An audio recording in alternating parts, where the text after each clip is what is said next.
What's up, beautiful people? I see dead people. You see dead people? Cause we too. We see them too, yo. Hey, monster on the beat, ho. Yeah, boy. Because we are episode 101. These jabroni ass niggas trying to see Compton. We one of one. Mama, how many options you really got? I mean, it's too many options. The real big three, like we always say. Stockton. At Gobbo _ is here. Call.me.hard is here. Nick's up. Watching. Sometimes you gotta pop out. Fuck y'all talking about, man? Sometimes you gotta pop out and show niggas. Walking down whole time, I know he got some hoe in him. Pull on him. I am Tren. Say Drake, I hear you like I'm young. You better not have a... I gotta stop playing this song because then it get into some real shit. Hey Drake, I heard you like I'm young. Cut it. The fact that that's a club banger is like very embarrassing. I would hate to be. Couldn't be me, man. They playing it at the NBA Finals, so. Yeah. I mean, they've been playing they've been showing Kendrick mad love or like all these finals. Like I feel like this has been playing like during the commercial breaks. Like they've been playing it on. Do you think they know, or is this like? Do you think this is an organic? Like, damn, we didn't know what that shit was about, or like did they just see like new Kendrick record and people are dancing to it on TikTok? Come on now, they gotta know, right? They can't just not. I'd imagine know so. That. Yeah, that doesn't. I'd imagine they know. That doesn't seem plausible, especially because there's a lot of black people in the room when that's going down. So it's got to be. But how y'all doing, man? What's up with y'all? How y'all feeling, man? Good. Feeling good, man. Feeling a lot better. Yeah, it's good. Yeah, we got a shorter pod today, because it's episode 101. It's a teaching pod. But what are we going to teach the people today, man? Oh, yeah, we're taking them to school for sure. Yeah, taking them to school. Yeah, I think we should start off with just like closing out on the beef for now, unless niggas drop a fucking song after this pod, because as soon as we dropped our video last week on YouTube, or as soon as we finished recording, actually, as soon as we finished recording, I forgot who dropped. Was it Kendrick or it was Kendrick who dropped? Not Like Us dropped immediately after. My light was still on. Yeah. It was man, oh man. But that dropped, and we never even got to talk about the Hard Part 6. So let's just talk about that real quick. Literally just skimming over it real quick. My biggest question was, as much as they're able to do like the Hard Part 6 and Kendrick's able to do the timestamp shit, like they don't own like any of that IP or anything. They can just like steal each other's shit like that. Like you can't. I mean, it's interesting. It's a title. I would guess it's kind of like free reign when it comes to that. I personally hope that this nigga takes it back. Yeah, we need a real The Hard Part 6. Yeah, The Hard Part 6 is coming out, y'all. Like, no worries. You think so? I told you I don't think it was. I don't think it was gonna come out. And even if I'm Kendrick right now, I don't want to put out a Hard Part 6 because I don't want it compared to your Hard Part 6. I got to start a new series. I think we talked about it. I feel. Go ahead, D. I feel like it wouldn't be hard to beat this one though. Yeah. Especially if he treats it like a victory lap. But I just feel like it's just the hearts were so, like, I already talked about it in the previous pod, which I should go look at anyway, because we've been giving y'all hot content on this beef. But yeah, I feel like the hearts are kind of over with. I think it's cool to do something fresh. It'd be fine to do something. What if he just keeps doing timestamps? Like, what if he literally just keeps doing timestamps? Except it's like other times. It's not like the PMs or like the clean numbers. It's like literally just like some other shit, like 616 or like 7-Eleven. I don't know. Yeah, where's the 257 in traffic? Exactly. Like, I want to hit that record. Exactly. It's there. It's possible. You know what I'm saying? But yeah, the Hard Part 6 wasn't really heating. He was just like, addressing all the allegations, and except the BBL. Was not talking about the BBL. I did find that mysterious. Confirmed. Yeah, I think that's it, y'all. We got him. He said he had words for every other thing except the BBL. So, yeah. I mean, I like what's happening as far as like watching people scramble for like narratives and stuff like that. Like that's kind of fun. But I mean, I think to us and like the rest of the world, battle's over. I think it's a pretty clear winner.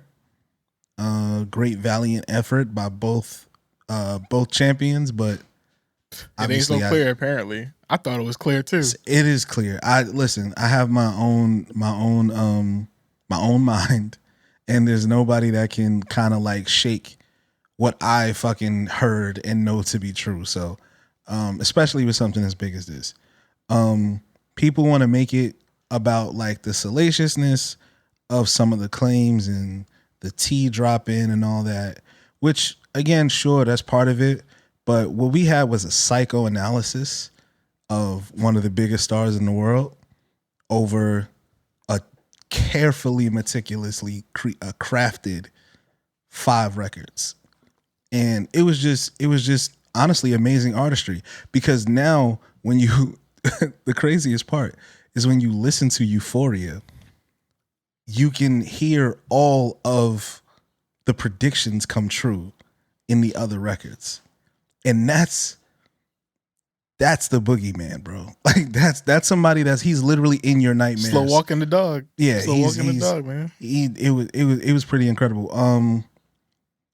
I think the battle is over. I wouldn't care to hear another record from either one of them as far as like relating to one another. I'm hearing that there may be stuff still coming out. I don't care. You know? So yeah. Especially because he definitely like willfully, it seemed like he bowed out, you know? Like it definitely, and this was after Kendrick dropped Not Like Us, which is booming across the world right now, you know? People dancing to it. It's being played at clubs. You know, people booing any type of Drake songs. Family Matters playing, people booing it. They turning that off and playing Not Like Us. So many quotables in that song, you know. Kendrick gave us a history lesson mid-song, and people are like fucking banging with it. It's yeah. And then TikTok does this thing. They give context to like these little clips that, you know. How many times have you been on TikTok and you've seen a clip like, you might have thought that you knew everything there was to know about this particular thing, and then TikTok, there's a 7-minute dissertation about why this is the most important thing in the world, and they're doing that with both records, well, both artists, but more so with the stuff that Kendrick was dropping. So, the Hard Part 6 was it was okay. I liked it though. Like I want to be clear, I liked it. He was rapping, and it was really, really good rapping, but certain bars you just can't get off. They just don't sound cool no matter how you say them. So it's just one of those things where it's too late, man. It's too late. It was too late. It's too late. It's too late. It was like you what they say, Chris Paul drops a huge 3 to cut the lead to 42. Yeah, it's over. It's over, man. It's over. And you know, obviously BBL Drizzy has also been taking the fucking world by storm right now. You know how many verses I've heard of BBL Drizzy so far, man? Drake is getting cooked in Japan. He's getting cooked by 17-year-olds. He's getting cooked by old men. There's a bachata BBL Drizzy song already now too. They going crazy, bro. I love it. Shout out Metro. This is exactly how you're supposed to come back. Yeah. Shout out Metro, but also shout out to, you know, King Wallonius. We got to give respect to the person that made the actual like sample with like the, you know, the AI shit, because this was actually buzzing around like early on before any of like most of these disses were even out. Like I think it was after like Ross dropped, you know, where he was talking about, you know, the whole BBL shit, and then BBL Drizzy dropped. I don't know who King Wallonius is and like how that even came up to be. But like, yo, I went on a deep dive of these like Motown AI tracks. Them shits are heat, and it's really great. And I don't know how it's done. I don't know how he's doing it. What's it called? I read an explanation that he wrote down. He just he makes up the lyrics, he types it in, and then it generates a song for him. So the song is just all the instruments and stuff that are made are like just AI generated? AI, yeah. That's fucking amazing. Man. That's amazing. And like this is the way that we ease ourselves into it. You know, people are like tuning into this. The whole world is dancing to a song that was generated by AI. Like it's here. Drake gave us the first, as far as I know, he gave us the first AI generated, not generated, but you know, the first use of AI in a rap beef. That we publicly know about. Yeah, for sure. That we publicly know about. He definitely was the one who kind of opened that door. Granted, it got taken down. He's a pioneer. He pioneered another thing. Yeah. At his own expense, it seems. For real. But yeah, BBL just been going crazy. Metro opened up a contest for who can make the best song over his BBL Drizzy beat that he made with that AI sample, and people just been going crazy, man. It's funny. It's really funny, and it's really. I'm like, is this body shaming? Like, is this like, where's the double standard at come out? Like, if this came out for anybody else, like, this would be a whole different conversation. It can't like, be. Why is it funny when a man get a BBL? Let's have a real conversation. Let's teach the people what's wrong with BBLs, man. Like, what's wrong with men getting BBLs? It can't be body shaming because a fat nigga made it up. Mm-hmm. Ain't no way it can be body shaming. A fat nigga made it. And nothing that fat people do is ever body shaming. So like, let's just roll with that theory. But now I still got a serious question, man. Like, getting a BBL not hip hop? You can't get a BBL in the game. Let's talk about all the people in hip hop that got fake shit going on, man. You think he the only artist that got a BBL? No. Like, where the other artists that got work done? Absolutely not. If you had to take a guess, though, who do you think would have a BBL right now? I think 50. Guess. I think 50 probably has some work done. We also gotta say that we're probably using BBL in the wrong context, like the literal term BBL, because I'm pretty sure that's like Brazilian butt lift. Oh yeah, for the butt, for the butt shit. Yeah. But like, everybody's referring to him getting like his abs done and shit. And I'm not sure if that's necessarily a BBL. and so, but it's getting work done. It's the abs, and then the like the tummy tuck kind of, just that whole area, just making it smaller. Taking meat out of certain places and putting it in other places. You know. First of all, like, why is this news? Like, how is it such a successful thing to like diss to somebody about? We need to honestly, like, I'm not so much concerned about the BBLs or the surgeries as much as like we got to start investigating Ozempic. Is there crack in that shit? Have you seen? Everyone has the Ozempic look. I never even heard of Ozempic until this. Isn't it for diabetics? Like, isn't that what that was for? It's for diabetics. It's a shot that you take in your stomach.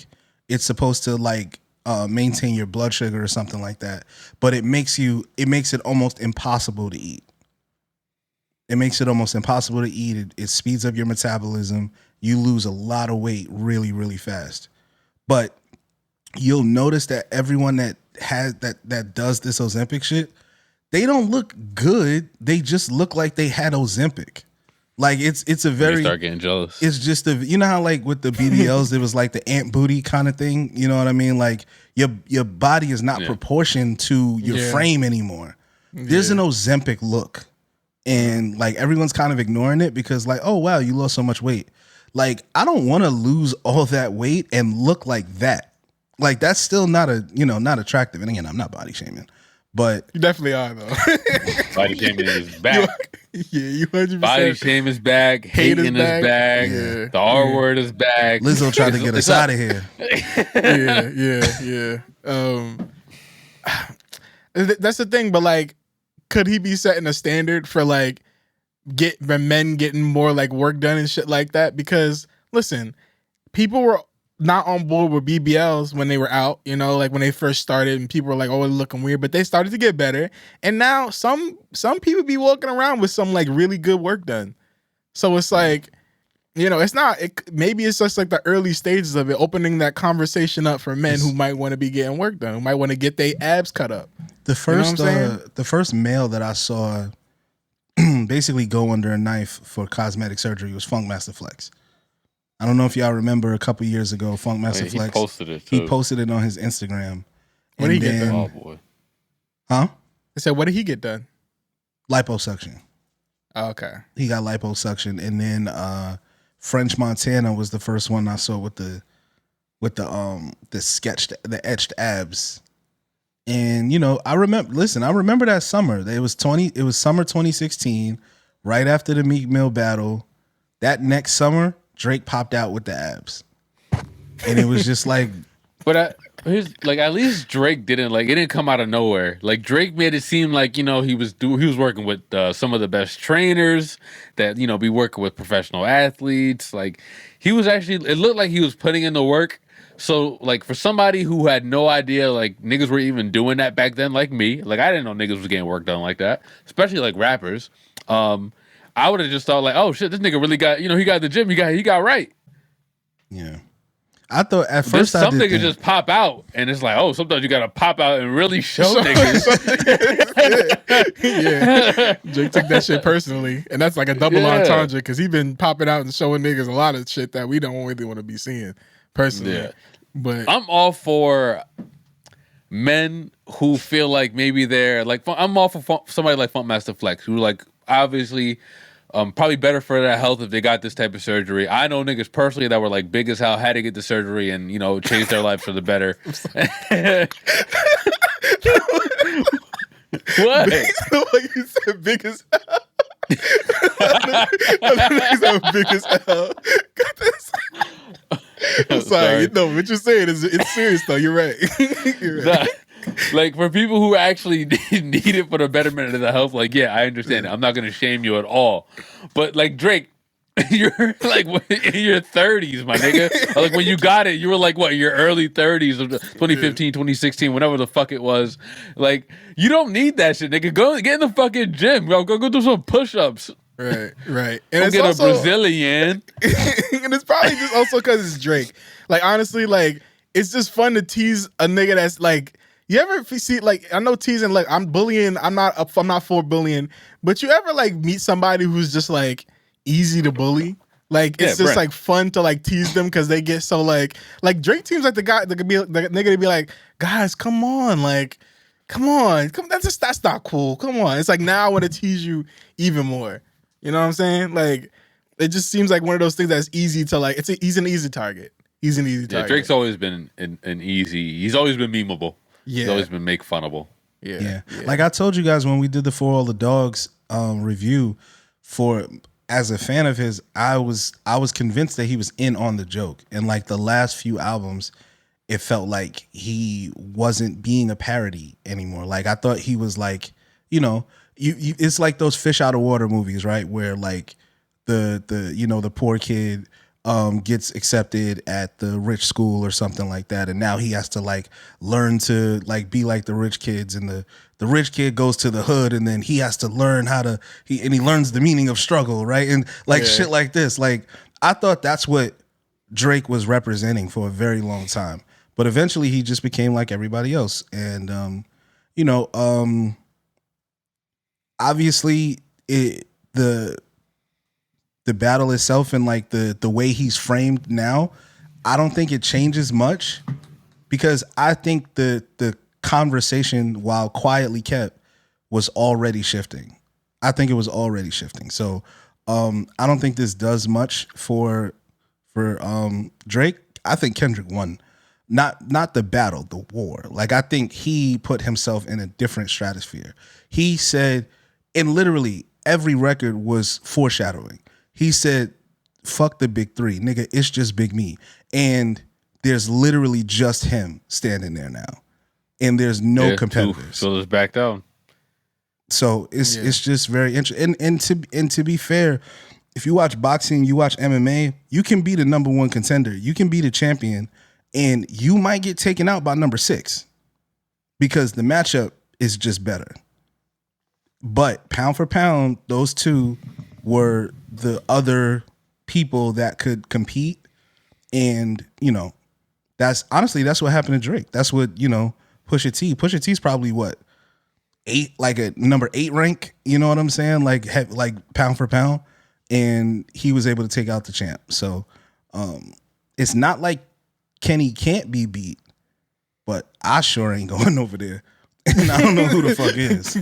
Yeah. We're not going to see somebody going to try to take. I don't even think anybody wants to. Like, who's going to really try to go up against him and actually, like, hit him in a place that actually hurts? Because, like, you can't borrow that he would care about. Right. Because anybody could just go out there and spit some bars about, like, we're seeing that now with this freaking BBL Drizzy shit. Like, anybody could just go out there and say some shit. But who's gonna make something that actually sticks, and somebody that had some credibility? Who has credibility that's gonna go out there and say something? Yeah. Because anybody else, I can't think of anybody else who fuck Drake and Kendrick. Put anybody else in either one of those guys' positions. I don't think anybody else could walk out of this the same way these guys are. Drake, this beef is not really going to affect Drake or Kendrick's legacy in the long run. I think both of these guys could continue and drop 3 more albums, and this beef was not going to affect any of their numbers. Whether otherwise, like if it was somebody like Big Sean, this could be a career ender. If you got hit with half of these songs. Yeah. I definitely think that Drake got to stick to like more pop shit now, though. Not gonna lie, I definitely think his raps kind of changed now. I think like almost like J. Cole, like the whole tough nigga shit, the whole best rapper, whole GOAT shit. It's like, man, we saw what happened. Kind of don't want to hear that. Yeah, we don't want to hear it. Like we want to hear like keep making us dance and wave our hands, and we'll be good. Like I think that it's time to make that shift. Unless if he has nothing else to say for real, then it's time to make that shift and stay where you at. Because unless you're gonna go back to being like a real person and like actually giving us bars that we can relate to, and not have it be like some like I said, I'm the GOAT type style. Because we're not believing that no more, man. It's funny. It's over. Now that you say that. When I think of the album, right, and I think I like Calling for You, songs like that, I think I kind of like him. Like if we are not talking about someone trying to be the best rapper and like making his claim for, yeah, he's fine. Like I think I actually can go back and listen to the album and enjoy it a bit more now. Like I might bump. Honestly, never mind. Like that shit might be fire if like I'm looking at him in the same realm of like Billie Eilish. Like it might and maybe be Kendrick and him can make a pop record together. Maybe eventually, maybe. Like maybe they could go and give us another type poetic justice type Don't thing. Get Maybe a verse they could for the give us, Drizzies. yeah, like they could. Maybe I don't know, but rap shit, nah. Yeah, I don't know, man. I don't know. Also, shout out to J. Cole again, for basically predicting the outcome of this whole battle. He said, "Who's the big 3?" Shout out Schoolboy Q, apparently. Yeah. He said K. Aubrey or me. That's the whole setup right there. First place, second place, third place. So that's But what about Schoolboy Q? What Schoolboy Q do? He predicted it. No, apparently Schoolboy Q is the one who talked Kendrick into stepping out of this beef. Cole. Oh, Cole. Yeah. To step out of this beef. Yeah. And I'm gonna imagine it happened at Dreamville Fest. So maybe I hope not, because slid him a note. That nigga made the decision same day. Heard what he said, went out on that stage and just did it. Like I hope that's not how it went down. I gotta imagine when else were they together? They probably seen each other in the hall. He was like, Cole was like, "Yo, what up, Q?" He was like, "What's up, man?" He probably laughing. He's like, "That's good, bro."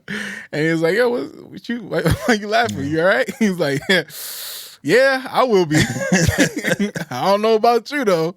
And then they had a little, little bar side chat. He slipped them a note like, "Yo, if I was you, is that your job? Is that your job? If that's your boy, and he barking up the wrong fucking tree, you see the play happening. Absolutely. You like, yo, my man, I love you, my nigga. I would not listen. We can't do this right now. I wouldn't be surprised if Kendrick told Schoolboy to tell him, go get your mans. Yeah. Like Kendrick's like, yo, just tell him to just don't do it, bro. He's like, you at Dreamville the Fest, first right? minute of Euphoria done already, and it was like, yo, this is the type of shit he on, bro. Basically, the nigga, yo, they pretty much like text J. Cole and said, "Don't come to school tomorrow." Like that's basically, yeah. That's pretty much what happened. Ugly. And if he stays in this beef, does his legacy change too? Yeah, he loses badly. He loses worse. So? Yeah, for sure. I think it already changed. But I mean, like, does it change like worse than how it is now? Like, does it change? Oh yeah, of course, not as bad as how it is had he he bowed out. So like, he definitely would have got the worst out of the 3. Yeah, for sure. Like, because I feel like Kendrick knows Cole more than he knows Drake, so that's where it can get a little bit deeper. Yeah. I'm surprised that Cole didn't bring up the fact in 7 Minute Joe that you remember, that Nardwuar clip that was going around about him being responsible for Dr. Dre finding Kendrick? I'm surprised he didn't bring that up. These niggas suck, man. I ain't gonna lie, man.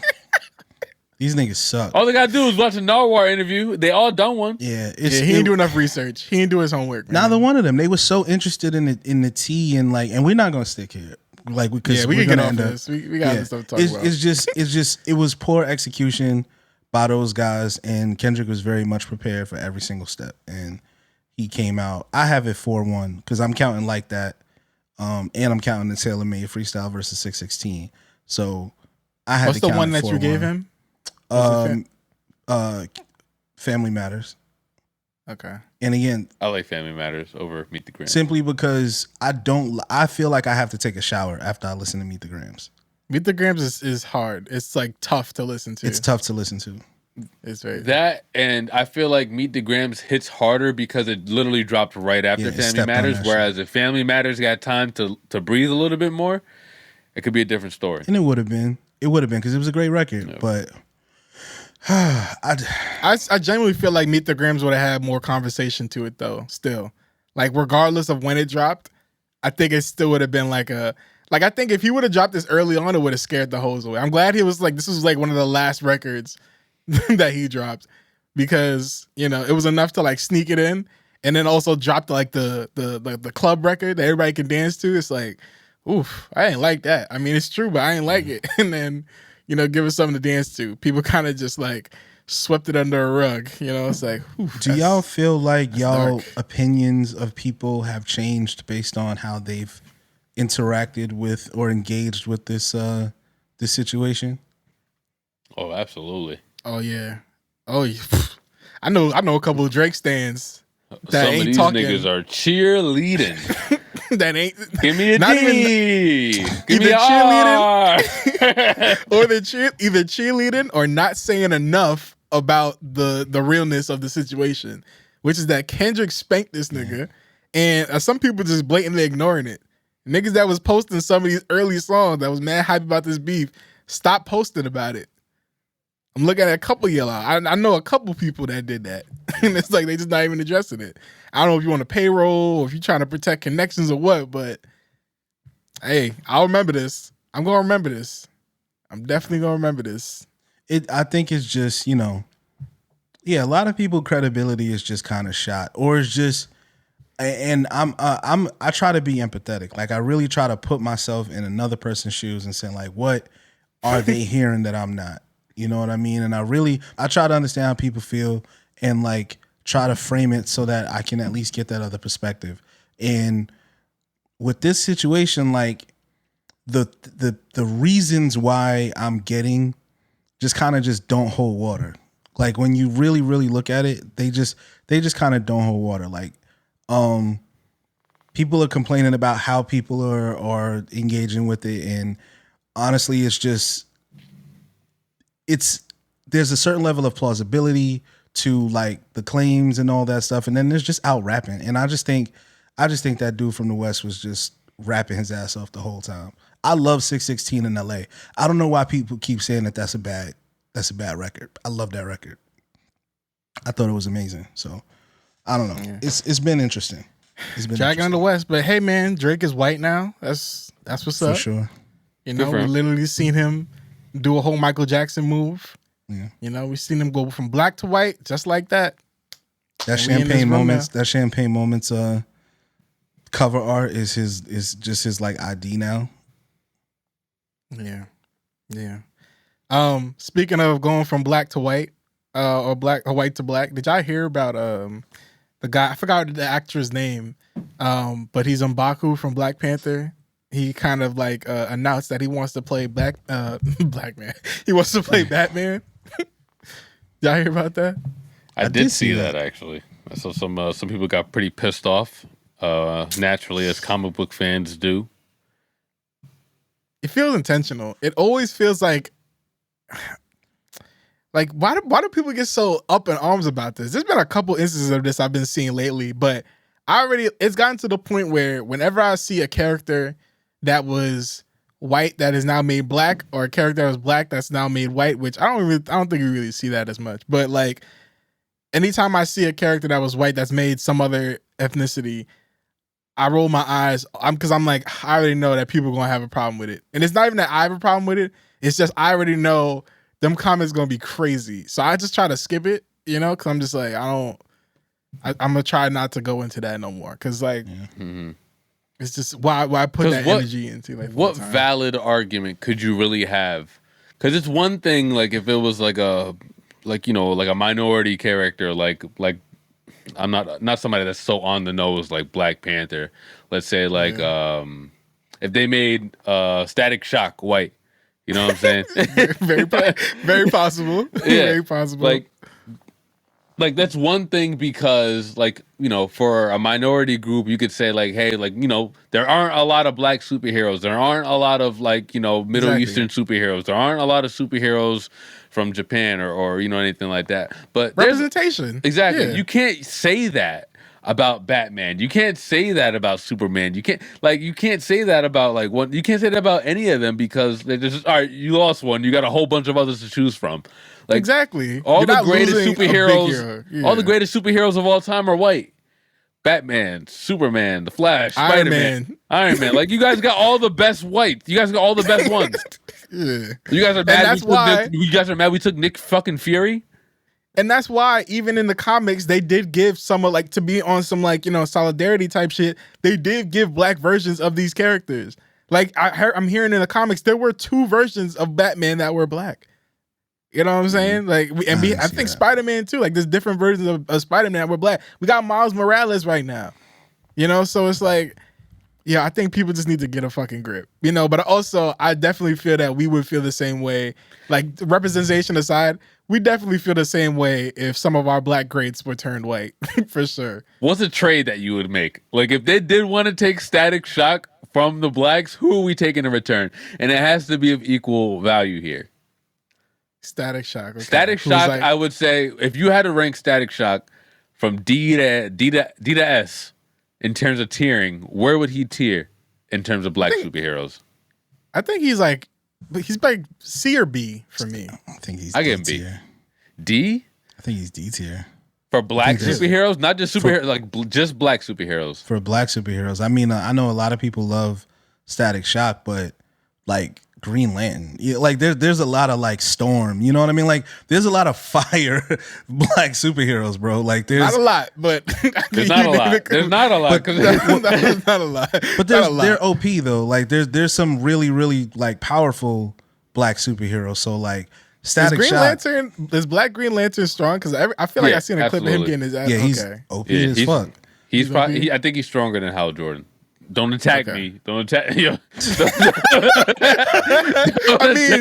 I mean, genetically, if we that nigga was, you know what I'm saying? Oh, this nigga Hal Jordan was a fucking fighter pilot. Oh, this nigga give you the hands, bro. Fuck out of here. Yeah, Jon Stewart ain't play around. Yeah, he was official. Yeah. So if we had to trade Static Shock for somebody else, a D tiered or a B tiered hero. I mean, it kind of reminds me of Sound Map, right? You guys, when you guys make the trades, I don't think what can Static Shock give you if you on a trade block right now with Static Shock? Who are you getting? I feel like you're obviously there's more white superheroes. I feel like maybe we got a lot to choose from here. Yeah, there's a ton to choose from. You think we'd be able to steal one of the Flashes? Like a Wally West? Maybe. I don't know if Barry Allen, probably not. He's You're not getting Barry Allen for this. We're not getting Barry. But Wally, young Wally specifically, I feel like we might be able to do it. And Wallace is a Black name too, so it could work. Yeah. Get Michael B. Jordan to play him. Yeah. Yeah. Okay. Some more. All right. So let's stay with that. Green Lantern. If they were gonna make the Black version of the Green Lantern, not the Hal Jordan, the Black one that we have, they're gonna make him white. That version. Would that be much of a difference? Because there's already a white Green Lantern. Yeah, they're different characters. They have different story arcs, and they exist in this story together. So. Yeah, if any character is going to be given a little bit of leeway, it might be the Green Lantern character, just because they fucked it up already before, and they fucked up Ryan Reynolds. You know what I'm saying? Like, what are they going to do next? You know what I mean? Like, if you fucked up with that guy, like, give it to somebody else. I have never seen that movie. I saw it once. I saw it. I had the game too. Was the black one in there? No. Okay. No. Yeah. The blackest dude was Sinestro, and that's because he's like fucking purple. Like not he's like he's like that was really purple. Yeah. What? Who else? Like, would we want to see a black Wonder Woman? No, I'd pass on that. Yeah, because she's into all the white niggas. Mm. I would take a black Thor. That'd be pretty cool. You're not getting Thor for fucking black Green Lantern. We're not? No. Now you're bugging. Because before these movies, who was Thor? I don't remember seeing a Thor in movies. Exactly, because nobody give a fuck about that nigga, bro. This nigga was nothing before these Hemsworth niggas came into place. They gave us a black Loki before a black Thor, just because Loki was like a joke at first. They gonna give us a black Loki because that nigga a variant and call that nigga a variant. He ain't gonna be the official Loki. Exactly. You know. I think you're gonna end up with like Hellboy and be super tight about it. Look, if Hellboy for Green Lantern, oh my God, if you Daredevil. This nigga can't even see. Gonna Ray Charles broken white people. What the fuck? You're gonna give us a black Daredevil, and he's gonna love Ray Charles. He's gonna play Ray Charles every morning. He's gonna play it over his sound system. You know that's gonna be an Easter egg for sure. Yeah. Jon Stewart was one of the main niggas in the Justice League, bro. That's fair. Okay, so what are we getting for Blade? Oof.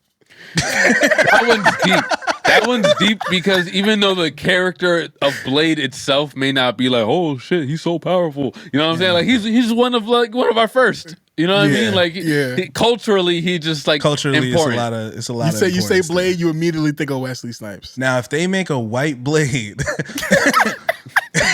who do we want for white Blade? Michael Cera. Oh, no, okay. For what? Like, who we get in return? Yes, who we getting for? Michael Cera's Blade is crazy.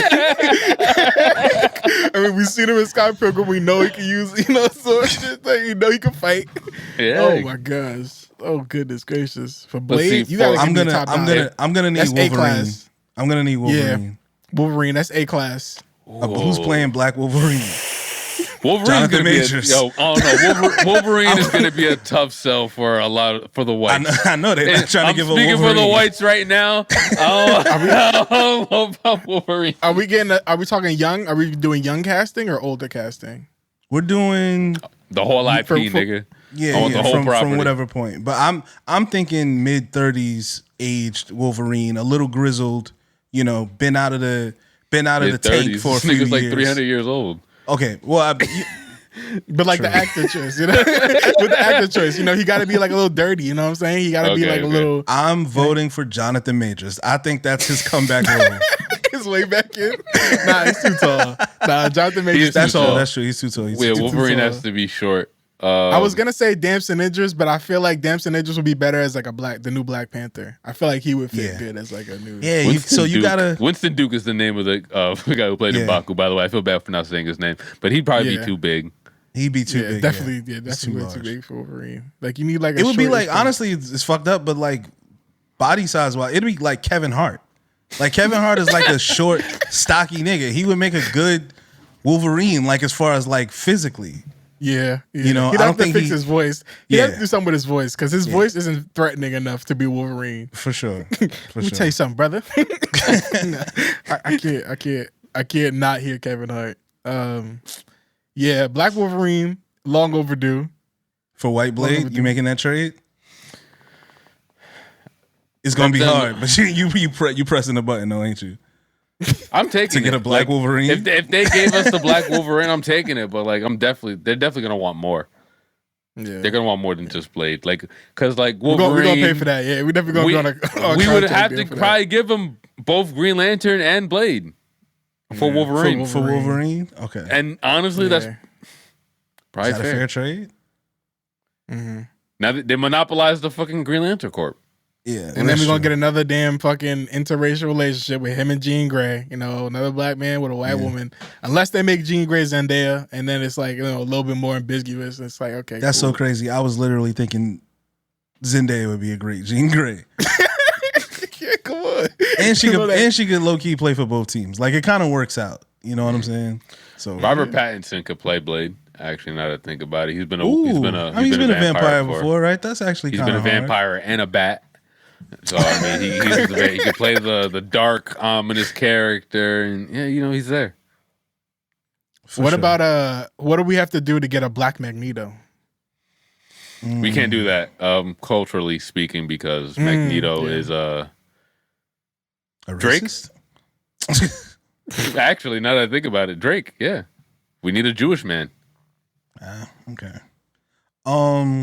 For Black Magneto, I'm giving I'll probably give up Storm.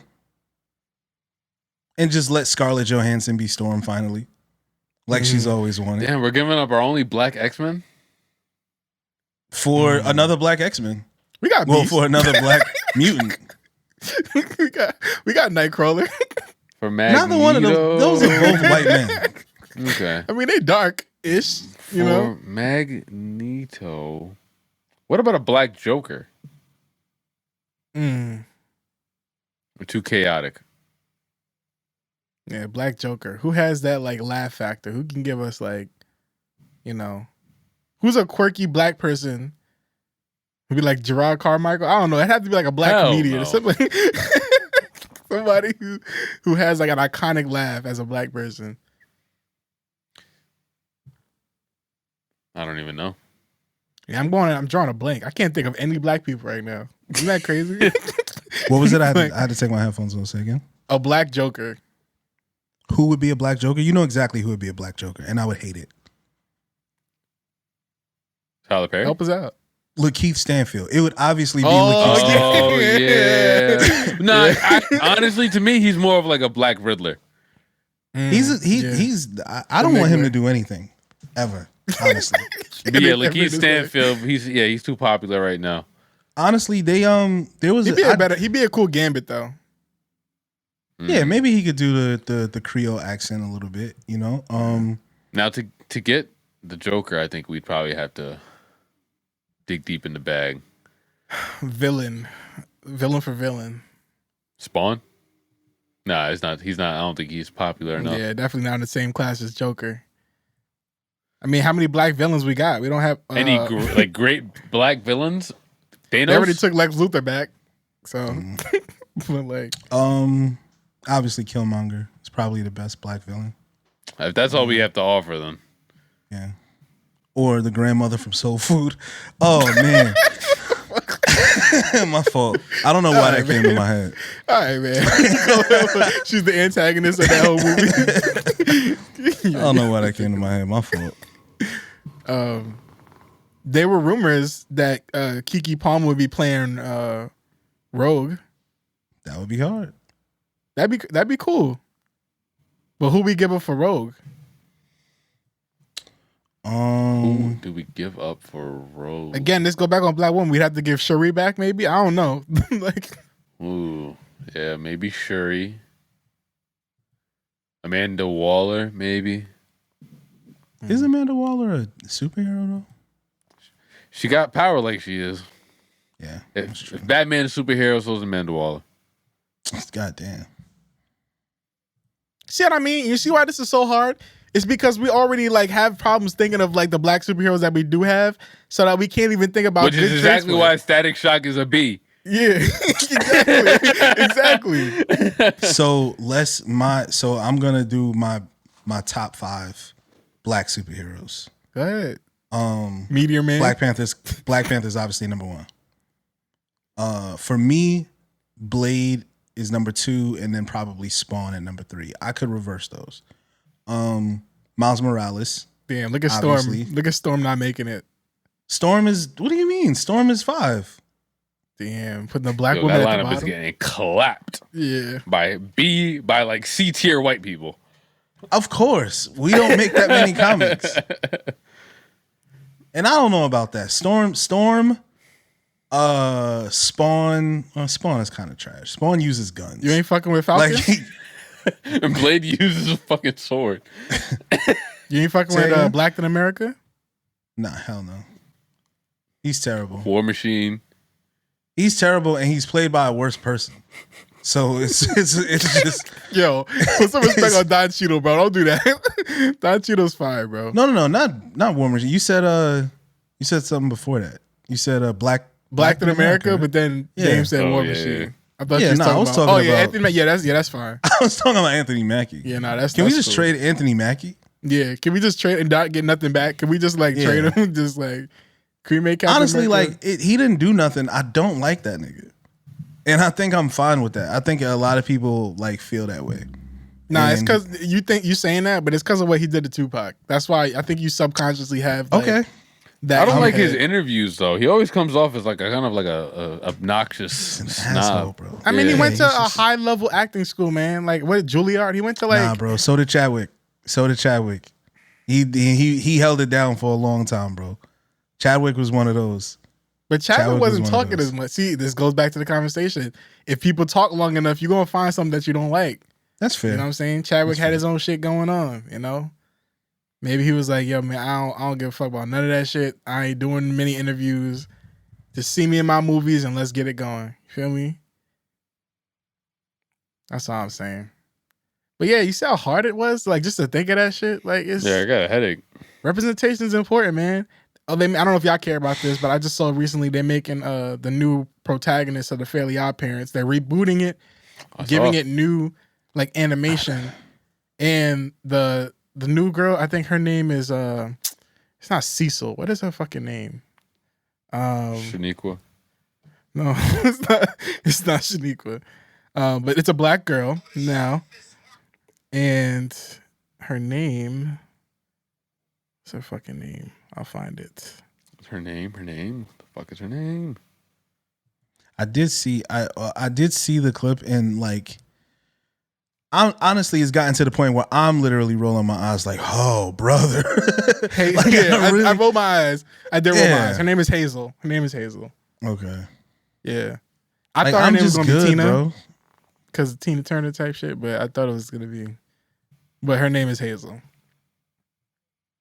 Enough, man. And they don't necessarily say that I might be assuming. They don't actually say that she's a girl. She could very much be non-binary.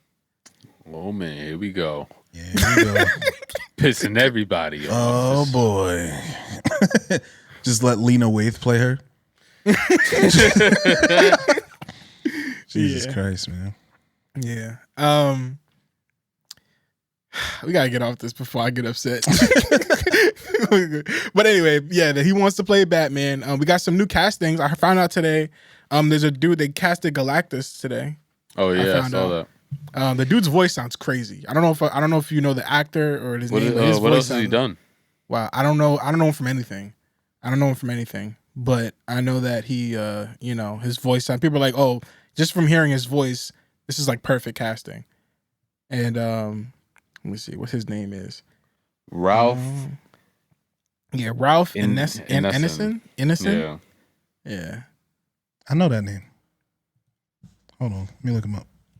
He's an English actor and reciter. He's done The Witch, 2015. I've seen that. Really good. A24 movie. Yeah. The First Omen. He was literally just in The First Omen, which I went to see very recently, in the last week or two. He was in Ready Player One. He was in Guardians of the Galaxy. He's been around. He's been in Guardians doing what? He was the dude with the metal. Not the metal. Yeah, he might have been a dude with the metal. No, he wasn't. You sure? How sure? No, it's not him. That's a different dude. They look alike. They look a lot alike. They do look alike, but that's a different different white dude, man. Different white dude. He was the Ravager pilot. I don't know if that'll help at all, but he was a Ravager pilot. Okay, no, that doesn't. What it says. That doesn't. Yeah, I'm thinking of somebody else for sure. Yeah, they casted him. They finally got they're super. Like you can very much tell that Marvel's next cash cow is very much going to be all surrounded around X-Men. Like that's going to be their Fantastic Four. Yeah. X-Men. Which is a great move.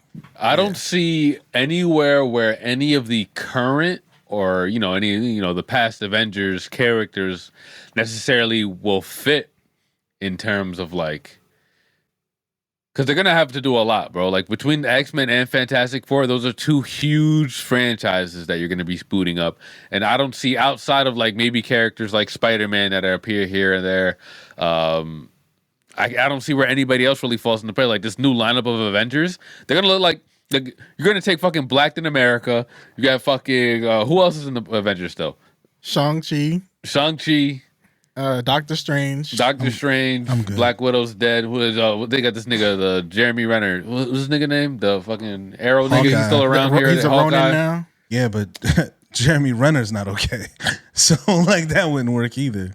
Yeah, like y'all don't remember his accent? Their top five, their starter lineup is getting washed by anybody in the X-Men and Fantastic Four. Like they gotta lean on Tom Holland. Star power wise, it's just not there. They gotta lean on Tom Holland heavily. Like how is Jeremy and Doctor Strange? There's no Tom Holland. Sony took Spider-Man back. Doctor Strange is their new Iron Man now. So Doctor Strange is going to be the one that kind of connects all these movies and worlds. I'm not sure. Did you guys see the Deadpool trailer? I did. Yeah. So at the very end, you see like a portal go through. Like it looks like it could be Doctor Strange, but it could also be any of the wizards from Comitage. Yeah. Which I thought was cool. I thought that was a cool thing. Yeah, I hate that Deadpool's coming out so late, man. It's like 2 months from now, you know? It's like I want it now. You know what I'm saying? But I guess they still got to do some shaping up. They got to finish off the X-Men series. X-Men series, how many episodes are left? Because it's going to be 10 episodes, one more. right? Episode 9 was yesterday, so I believe the final episode is next week. And did you guys catch up yet? I didn't watch 9 yet. I watched the episode from last week, but I didn't watch 9 yet. I'm not going to cap. Wait, before you say anything. I'm not going to say anything. I'm not going to cap. I've tried ever since the bombing in Genosha. I cannot finish the episodes. I don't know if it's me. I don't know if it's the mindset that I'm in. But I thought I finished episode 7, and then I went into episode 6, and I was like, when the fuck did Cable get here? So, like, I realized that I fell asleep. That's the thing. Like, a lot of these episodes, I don't want to say they start slow, but they wait until the very end to hit you with the oh shit moment. Yeah. That last episode honestly, I saw was that oh shit moment. Seeing exactly. Like, episode 8 and episode 9, they kind of happen, like, at the very end. Otherwise, it seems like a very standard, like, superhero mission type of episode. And then it hits you, what the fuck just happened? They got to get renewed. They trying to get renewed. I almost feel like it's Invincible's fault. Like, like season 1 of Invincible was like that, where, like, at the end of every episode, it was an oh shit, what the fuck just happened? It was like 17 minutes of him training, like, trying to figure out how to use his powers, and then all of a sudden, like, some actual shit that moves the plot forward happens. Yeah. I mean, bring back good plot cliffhangers. Like, the problem with, like, good cliffhangers is that we stopped getting them during the run of the show. And it really just was, like, the cliffhanger at the end of the season. That's like, oh, that's when you're going to come back. But, like, back in the day, they had, like, cliffhangers after every episode. Where it was like, damn, now I got to tune into next week. They kept it going. You know, and they're bringing that back a little bit. So that's why we're getting like, and I got to say, spoiler alert for anybody who hasn't seen it yet, but I was happy as fuck seeing Omega Red in that little tube, man. I haven't seen anything about Omega Red in a really long time. And I'd love to see him in some live action shit. Like, I don't know anything about his lore or anything, but he looks like a cool fucking he looks like a cool hero. Not hero, but he's a villain, I'm pretty sure. But like, he looks like really cool as like a character. And I would love to see him in some live action shit too. So, but seeing him there, you know, obviously seeing who you getting to play Omega Red with the the dreadlocks. Gotta have the swoop. The black Omega Red. Omega Red could be black. They can get Omega Red. He might be black. I'm not saying he not. Yeah, you gotta get what's the dude from BMF? The dad. The dad from BMF. Yeah. What's his name? Charles. I think so. You know his name. You know who it is. He was in The Hate U Give. Yeah, he was in Charles. I call him Charles. That's what his wife calls him. Yeah, what's his actor's name though? I forgot what his name is. BMF Charles. Charles. Russell Hornsby. Russell Hornsby, is it? Yeah, it is. Yeah, put him as a black Omega Red, man. Oh, jeez. Yo, actually, I'm looking at Al.J. Smith, the dude who played Khalil in that same movie. He could be a hero. He could get him to be a hero. He was in Euphoria too, I'm pretty sure. Who's that? Al.G. Smith. Oh, Al.G. Smith, yeah. Yeah. He'd be good in some stuff, for sure. Yeah. He's a bit underrated. He should do more films. Obviously, he had a role in Euphoria. He did the New Edition story. It was probably my favorite thing he's been in. He could be a hero. He has a hero face. He definitely has like a superhero face. For sure. He could be somebody. Quick and nimble. I also could see him being like a Black Panther for sure. But yeah, man, X-Men's heating up and they're gonna be doing some great stuff with that. I think that's Marvel's way back in to saving themselves because the movies was not popping, and just highlight the X-Men and the Fantastic Four and you're back in. Yeah, and hopefully they continue with this animated stuff. I know they're supposed to do like a Spider-Man animated series as well. I'm not sure if that's getting shelved or not at this point because I'm pretty sure that's already supposed to be released. But if it's gonna be anything like this, I mean, it'd be great. I wouldn't even mind them rebooting a lot of the old Marvel series because honestly, I didn't watch any of them '90s series. So watching this type of series continuation now, continue the lore, continue all the characters from without, I don't want to spoil it, but we see other superheroes in this TV show that were a part of the show back in the 90s, but a lot of people don't remember that, or they don't remember the crossover connection. So just seeing all that is really cool, and it's like in a whole nother universe, just like a TV, like a proper TV universe. I think so too.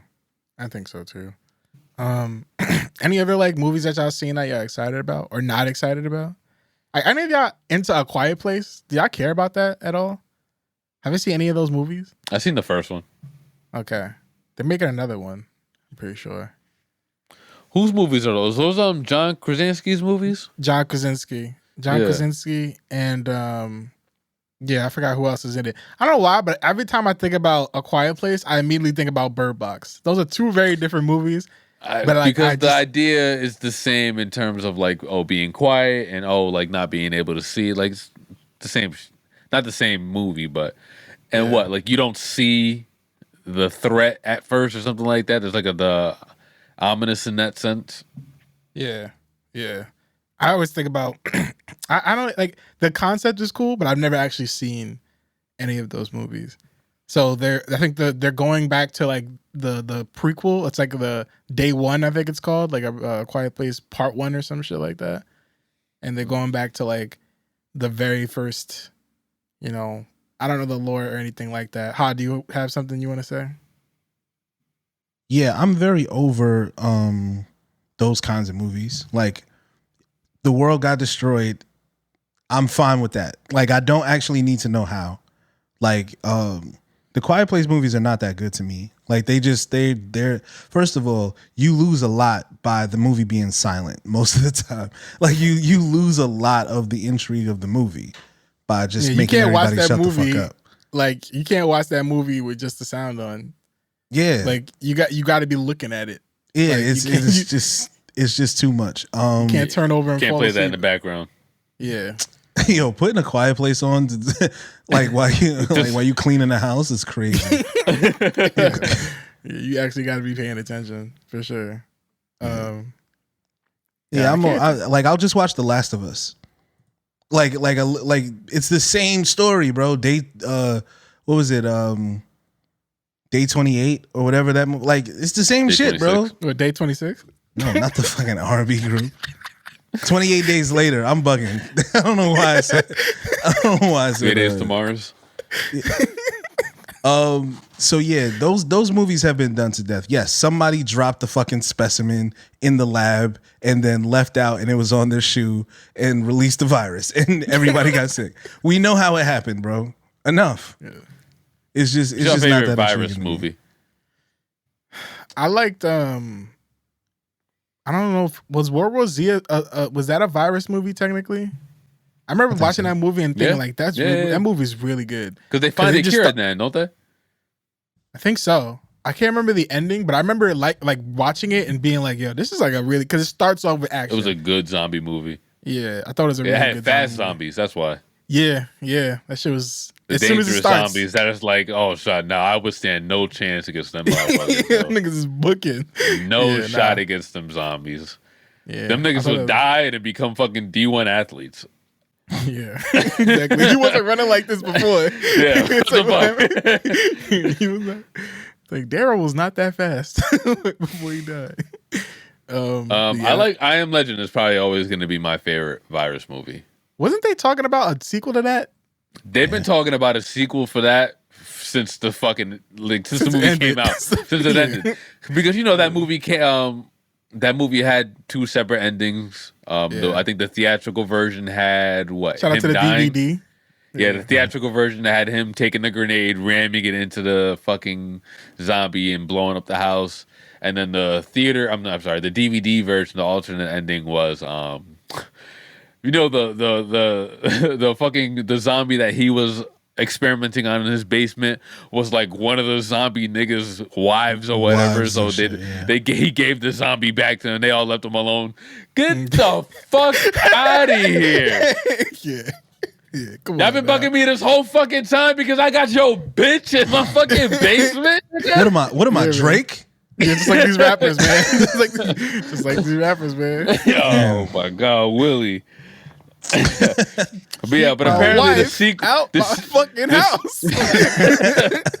The sequel would be based off of the alternative ending. Will Smith actually went out there and confirmed it himself. I don't know if it's in development. I don't know if it's in pre-production, but it's so funny because like Will Smith, I'd be alright if it just died.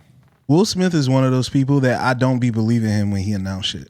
I don't believe it either. I think he's just trying to throw shit at the wall and see what sticks. But they did that a couple months ago when they announced Bad Boys 4 or whatever it was filming, and I was like, "This is cap." Like they're not actually. They was filming. It was right down the block. They were literally filming, and I did not realize that. What's it called? They rented out my girlfriend's building and everything just so they could get drone shots, bro. Yeah. Rented out the whole shit for like 6 hours. Paid them mad money just for like 2-second drone shots. Crazy. Yeah, they got to clear it out, man. They got to clear it out. It's pretty lit. Yeah. It's pretty lit. But I definitely did not think that movie was actually being made, and it clearly is. I'm a big fan of, I think it was a cult classic. I don't know nobody else that likes this movie, but Twister is one of my favorite movies. Obviously, it's not a virus movie, but we did talk about that, I think. Yeah, it's going to be a remake. So they're doing a remake called Twisters. I love it when they just put an S on the end. Yeah. Because otherwise it would have to be Twister 2024, and it's like, just Twisters, man. Twisters. Yeah, that's hard. Like when they made Look Who's Talking 2. Like I love when they do the 2 with just the TOO instead of the 2. Like what was the Save the Last Dance 2. They always do shit like that. But Twisters is coming out soon. I'm looking forward to that. Did you guys see this trailer for Mufasa? I didn't see the trailer. Did I watch the trailer? I think I might have sent it in the chat. I did watch the trailer. Yeah, you did send it. Oh, yeah, because it was by Barry Jenkins. Did watch it. Yeah, because it was by Barry Jenkins. Yeah. I love Barry Jenkins. I just don't know if I want to see a Lion King prequel by this nigga. Yeah, you sent it. So, yo, be careful, man. Blue Ivy's going to be in there. I love Barry Jenkins. Moonlight is my shit. If Beale Street could talk, cult classic. Fire. Amazing. Mufasa gonna be gay. He gonna be bisexual. No, Scar is gonna be the gay one. Scar gonna be gay, yeah, for sure. Scar gonna be gay because he got exiled. Yeah, fucking Seth Rollins playing fucking Scar. Yeah. Jesus. I could not care less about that movie, man. I cannot. And Lion King was one of my favorite movies of all time. It was until I like actually grew up. And the 2019 version was terrible, you know. I still like, again, y'all keep asking me why I don't like Donald Glover. He's done shit. I'm about to say, shout out to him, you know, because you clearly keeping up with this. Yeah, like he's definitely done shit to piss me off. I'm just saying, You definitely should not have played that role. It's just it wasn't good. But I mean, yeah, I like Barry Jenkins too, but is this because Barry Jenkins is directing it? Does this like settle it that the cast of The Lion King is black? Because we definitely talked about that shit. Well, I think they're using the same exact cast, right? Yeah. Well, yes, there's Rafiki. So I saw Seth Rogen credited, so I think he's going to be in it too. Yeah. But Blue Ivy's making her debut. Yeah, Beyonce's involved as well. Yeah, Tandy Newton, Mads Mikkelsen, Billy Eichner. Yeah, it's good cast. Well, as some of the people on TikTok pointed out, there are some people that clearly aren't all black in The Lion King. Like, I will give that, you know, Timon and Pumbaa probably aren't black. The bird, not a black, that's played by that comedian. He's not black. Even in the animated version, yeah, it kind of gives off like he flew in here from England. You know, he flew south for the winter type shit. Everybody's like, they're in Africa. Well, they did replace the actor was who was I know you're talking about the English actor, the English guy. He does the late night show now, right? John Oliver is that that one? That's exactly who it is. John Oliver from Community too. Shout out to him. Yeah. So I mean, again, I guess not every. I just meant the family anyway. I wasn't really counting everybody like that. No way. Yeah. But the only thing I'm looking forward to this movie is the fact that it's going to be an original story. Yeah. My biggest gripe about the 2019 version was that it was literally copy paste, word for word, bar for bar, beat for beat. Like it was the animated version in live action, which I guess they're going by their, you know, the literal term live action, but that's not what people always want to see. I want to see a little bit difference. So here's the thing: I'm looking at the cast now, and I thought it was a prequel, but it doesn't look like it's a prequel. It's kind of weird because when you look at the cast, at least on the wiki, it does say Simba. Because I'm like, why is Beyonce in it? Beyonce was Nala, and Mufasa was dead by the time Nala was an adult. So like, why would Nala be in it if it's the Mufasa story? But it says because they were Donald kids, Glover's right? in it. You know, they were still. No, Beyonce was the adult Nala. She wasn't the kid Nala. So like Mufasa died when they were children. So why maybe would they'll do some? It could be like a flashback, exactly. Like, oh, this is a story of how of your father, so this is your grandfather, shit like that. This is where it gets weird though, because maybe they shouldn't have released these credits because Blue Ivy is playing Kiara, Simba and Nala's daughter, and Mufasa and Sarabi's granddaughter. Why would they're going back to The Lion King? It's gonna be a sequel too. Like maybe they're doing some early stuff, but this is very clearly gonna be a sequel to The Lion King, which is weird because there was already a sequel to The Lion King. There were 3 of them. Like, why are we doing this? There was The Lion King some 2. Spiritual world type shit where Mufasa has to like help them from the spiritual world. I don't know. Right? Like, what are we talking about? Now we talking about ghost lions? Like this shit is gonna get what mad is this weird. fucking country coming to? What is happening to this country? You got gay ghost lions. What are we doing? I'm raising children here. I take my daughter to go see the new Mufasa movie. Yeah, who's white now, by the way. Yo, white Mufasa, yo. Oh my god, yo, what we getting for white Mufasa?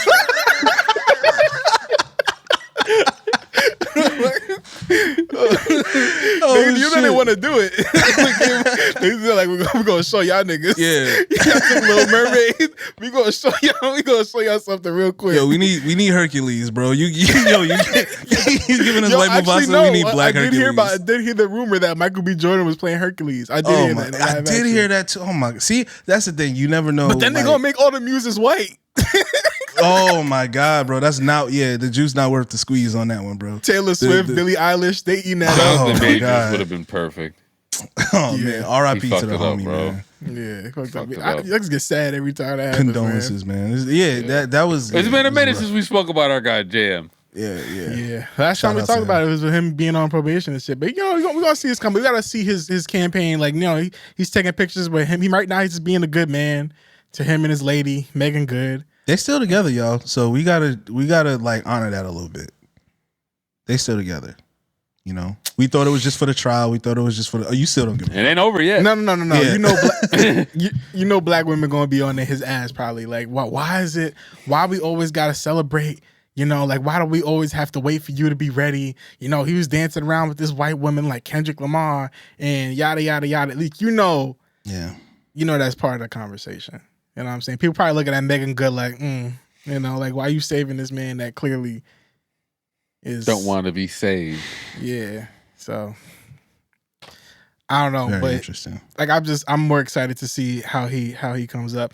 Another thing I wanted to talk about that we never really got to talk about was the movie re-releases. How do y'all feel about those? Like, movies getting re-released in theaters. Like the Spider-Man shit that they just did? They recently, they put Shrek back in theaters and they put Spider-Man back in theaters, I think. And they're gonna do more. I think they're putting Star Wars movies back in theaters soon. Let me give y'all some because I know the initial thought is like, why would they do that? A lot of Spider-Man 3 is a terrible movie. That was the only one that I saw. It's not a terrible movie, but I would never pay somebody to make me watch Spider-Man 3 on a big ass screen like that, unless they were like doing something completely else with it. But I can see. I would love you telling me you wouldn't want to see Alien in the theater for the first time. But like, I've never seen that movie in theaters. Like, certain movies should go back in the theaters. I would love to see Terminator 2 in theaters. It's the theater experience. It's not even like, if I was going in the theater and it was just me in that theater, then I probably wouldn't be going to see it. But like, if there's a bunch of people who also love this movie who just want to go and see it, it's basically it's a watch party. That's all it is. It is, but that's never the reason why these movies are being re-released in the first place. They're never just doing it for the love of the game. It's because, not for nothing, outside of like certain films like Oppenheimer and Barbie, the theaters have been pretty mid since COVID, yo. They really haven't been packing out the shits. They got to recoup some way. Like, for instance, Sony, easy reason or easy to see why they would really release all those Spider-Man movies after fucking Madam Web just shit the fucking bed. For sure. Madam Web took all the Mobius like meme steam that it had going and just stole it. Nobody's even talking about Mobius in that vein anymore. Mobius is going to be a cult classic compared to fucking Madam Web. And Madam Web has Sydney Sweeney. You would think you can't lose. She's going out there and clowning that fucking movie now. I gotta give you a little bit of knowledge though. Like, I've been hearing from a lot of women that they thought the movie was fun. Madam Web. You heard it from Madam who? Web. From Wake. No, slow down. Slow it down, my brother. I know we had an hour and 13, but come on. I know we about to be closing up, but come on. You came from half with that one, bro. My goodness. It's 17 seconds on the clock, genuine. bro. I know you're being genuine, but it's just the implications that, like, if we was live, people would be like in the comments going crazy right now. Like, yo, like, what did that mean? Like, what does he mean by that? That's the clip. That's the clip that's on Twitter and Reddit and everything. Oh my God. I was saying that I've been hearing from women that watched the movie that they thought the movie was fun. Yeah. Like, it was bad, but it was fun. Like, they thought it was funny. Which superhero movies used to be. I'm one of them that I truly believe that a lot of these scripts that Sony gets are 25 years old. Like, I genuinely believe that these scripts are super old and they're just dusting them off. They think they could just put a red camera on it and just like film it and like get some CGI. Like, oh, now we have the CGI that we couldn't do the Venom movie before. Now we can, and they're just making like quirky 90s comedies. Yeah, it's just terrible. Like, it's not even meant to be good. And that's like that's what I was thinking maybe, because like I was really surprised. I was like shitting on that movie. I came on here and shit on it, and I was just like, yeah, I would never watch it again. But like hearing from like different women who did watch it were like, honestly, like it was a movie that you really didn't have to take that seriously, and it was just like it was fun and it was funny, like because it was so bad, but it was like it was fun to watch.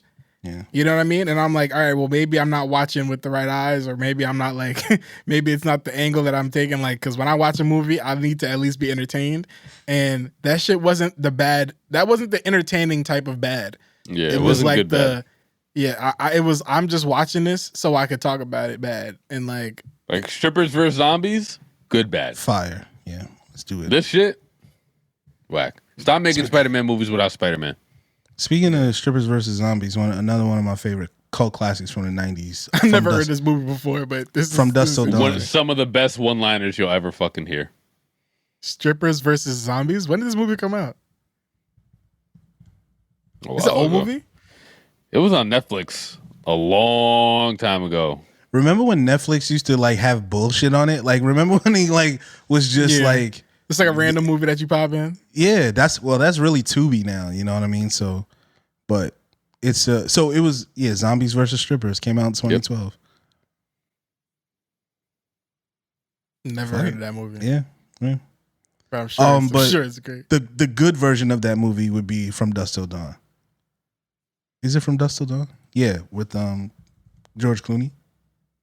Classic. Great. It's a vampire movie, but excellent film. Excellent.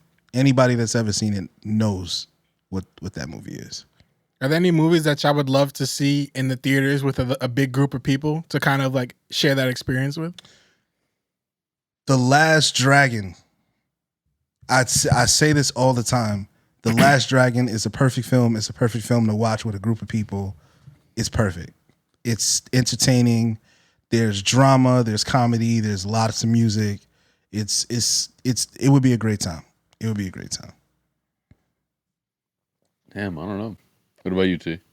Be any movie. Well, you know me. I'm always big on Scott Pilgrim. I would love to see people go back to. I already saw Scott Pilgrim's film anyway, but like I would love to go back with like all the new like watchers and stuff and kind of enjoy that, you know, with everybody again, because it'd definitely be fucking loud in there. I feel like everybody would be quoting everything, which is exactly what happened with Spider-Man 3.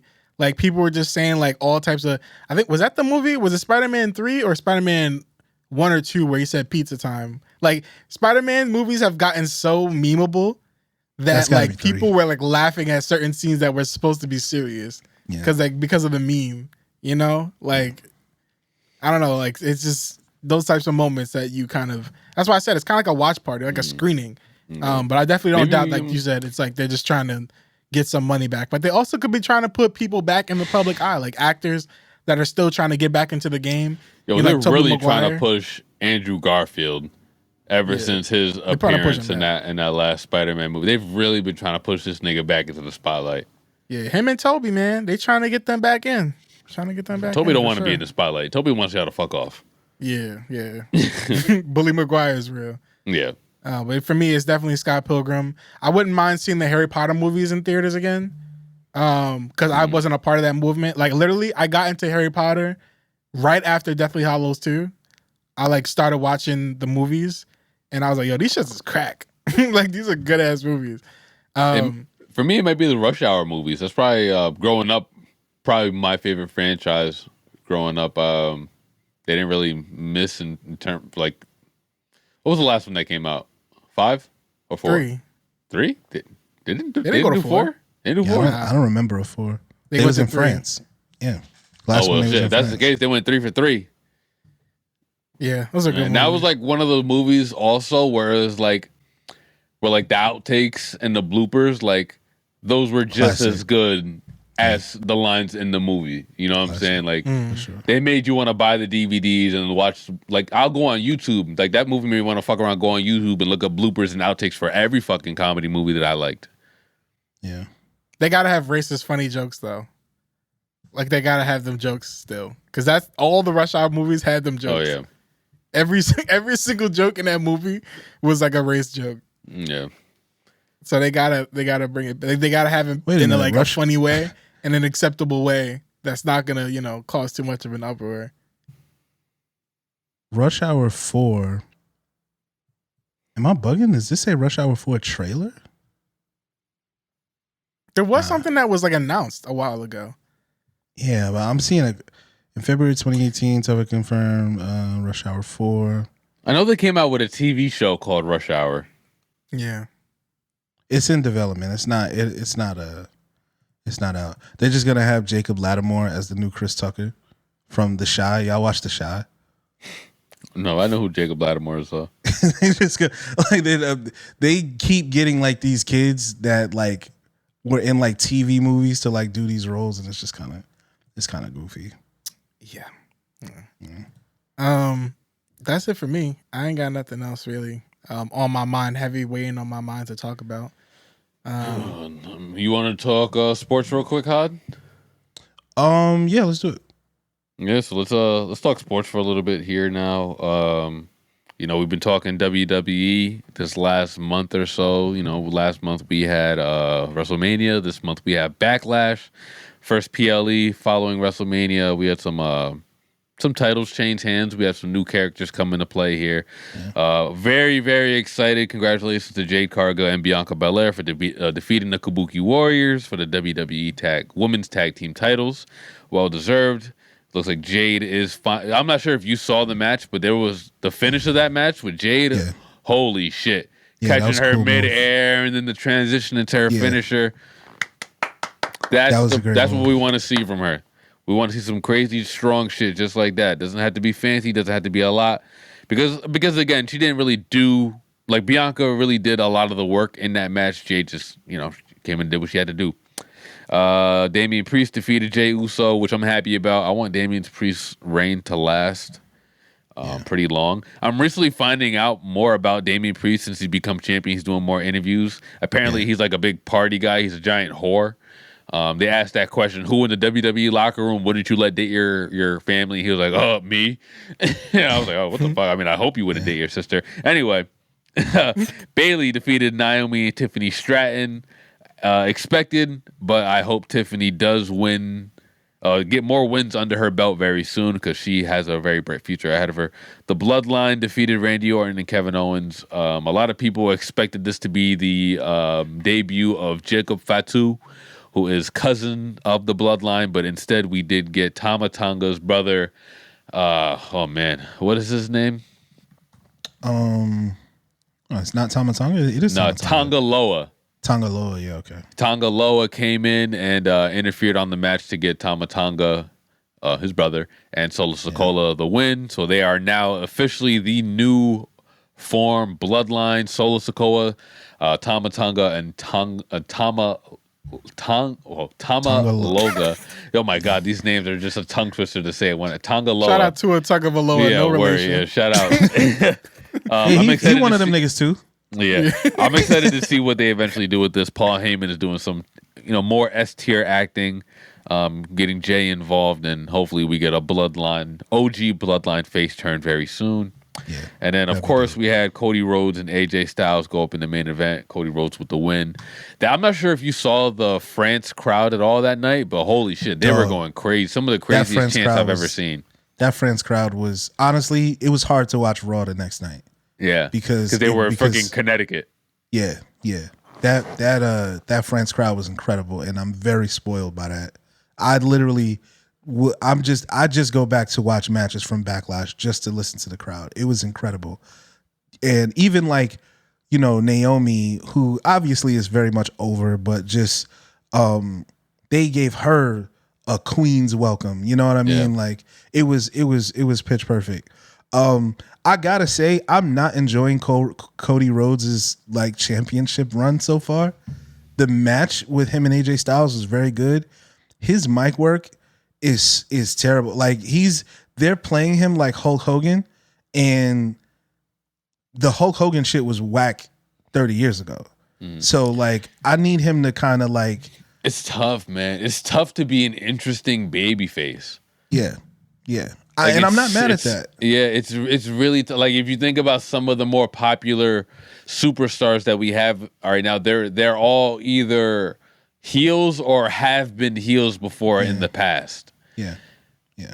But there's got to be some of that. And again, I don't think you can turn Cody heel, and that's not the point.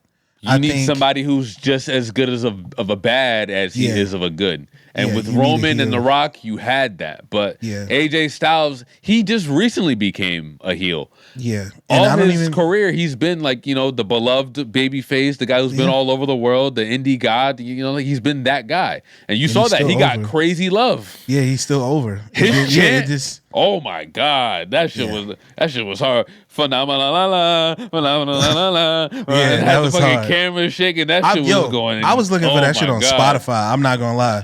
That shit was gangster as fuck, bro. I need that shit literally like when I'm going to the gym. That shit is hard. So I'm not totally enjoying Cody's championship run. I thought with the Raw, after, did we talk about Rhea losing the belt because of injury? She did. We didn't talk about it, but yeah, she did have to relinquish the belt due to a shoulder injury that she suffered, ironically, from Liv Morgan, who she took out the year before. So, I mean, it could be a work. I'm not sure if she's just going on vacation, but it seems pretty serious. It seemed pretty serious. I mean, that it was so sudden. It doesn't feel like that's what they were trying to do. I think they would have planned that a little better. Yeah, and I'd like to imagine that they wanted her to have a really long reign. Yeah, but ultimately, like, this might be for the best because I would, yes, I would like to see a long reign, but I would also, there's really not much for her to do now outside of her. Like, she obviously would have beat Liv Morgan at Backlash if they went up against each other. Yeah. After that, what do you do with her? She's beating everybody else. That's kind of the thing. What I thought the draft would fix, which I know we're going to talk about. I thought they would add a little bit more talent to the women's roster, and I guess they did with like bringing up some of the NXT girls. Yeah. But there's still a crazy power imbalance. And I guess, bringing the Kabuki Warriors over to Raw to kind of assist in the Becky Liv beef now, I think it does help for sure. But there's a clear void on the women's Raw roster as opposed to the women's SmackDown roster, which Bianca, Jade, Bayley, you know what I mean? Like, it's just kind of, and I haven't seen Nia Jax win a match in 6 months. Like it's not like, win a match, but she's like going out there like backstage or like ringside, like she's beating the fuck out of everybody, but she's not like. But she's not winning matches, getting W's. Yeah. It's kind of. But it should be exciting to see her now in this on a new show. Yeah. So we'll see. Yeah, it's all about the storylines. With the draft, this year's draft wasn't all that crazy. Not too many people changed. They had the rule that champions were not going to change brands, so obviously all the champions stayed on the same side. Paul Heyman withdrew Roman Reigns from the draft. He's not going to be around until like summer anyway, so he's still on SmackDown. Some of the big things that did happen, we did see some NXT talent did get called up, like Ilya Dragunov and Braun Breaker, who are going to be huge stars on the main roster. The H-Bomb is by far one of my favorite finisher in WWE right now, especially when it does it from the top rope. Holy shit, it just looks so fucking gruesome. I love seeing Braun Strowman back as well. They're teasing the Wyatt Six with Uncle Howdy, Alexis Bliss, Braun Strowman, Eric Rowan just recently signed back with WWE. He was originally part of the Wyatt family, so I'm super excited to see what they do with that. They're dropping QR codes every single week. Other than that, the draft was pretty slow. Sheamus is back, bigger than ever. Shout out to Sheamus, man. Yeah, Baron Corbin's back on SmackDown, back on the main roster. Hopefully he gets used correctly now.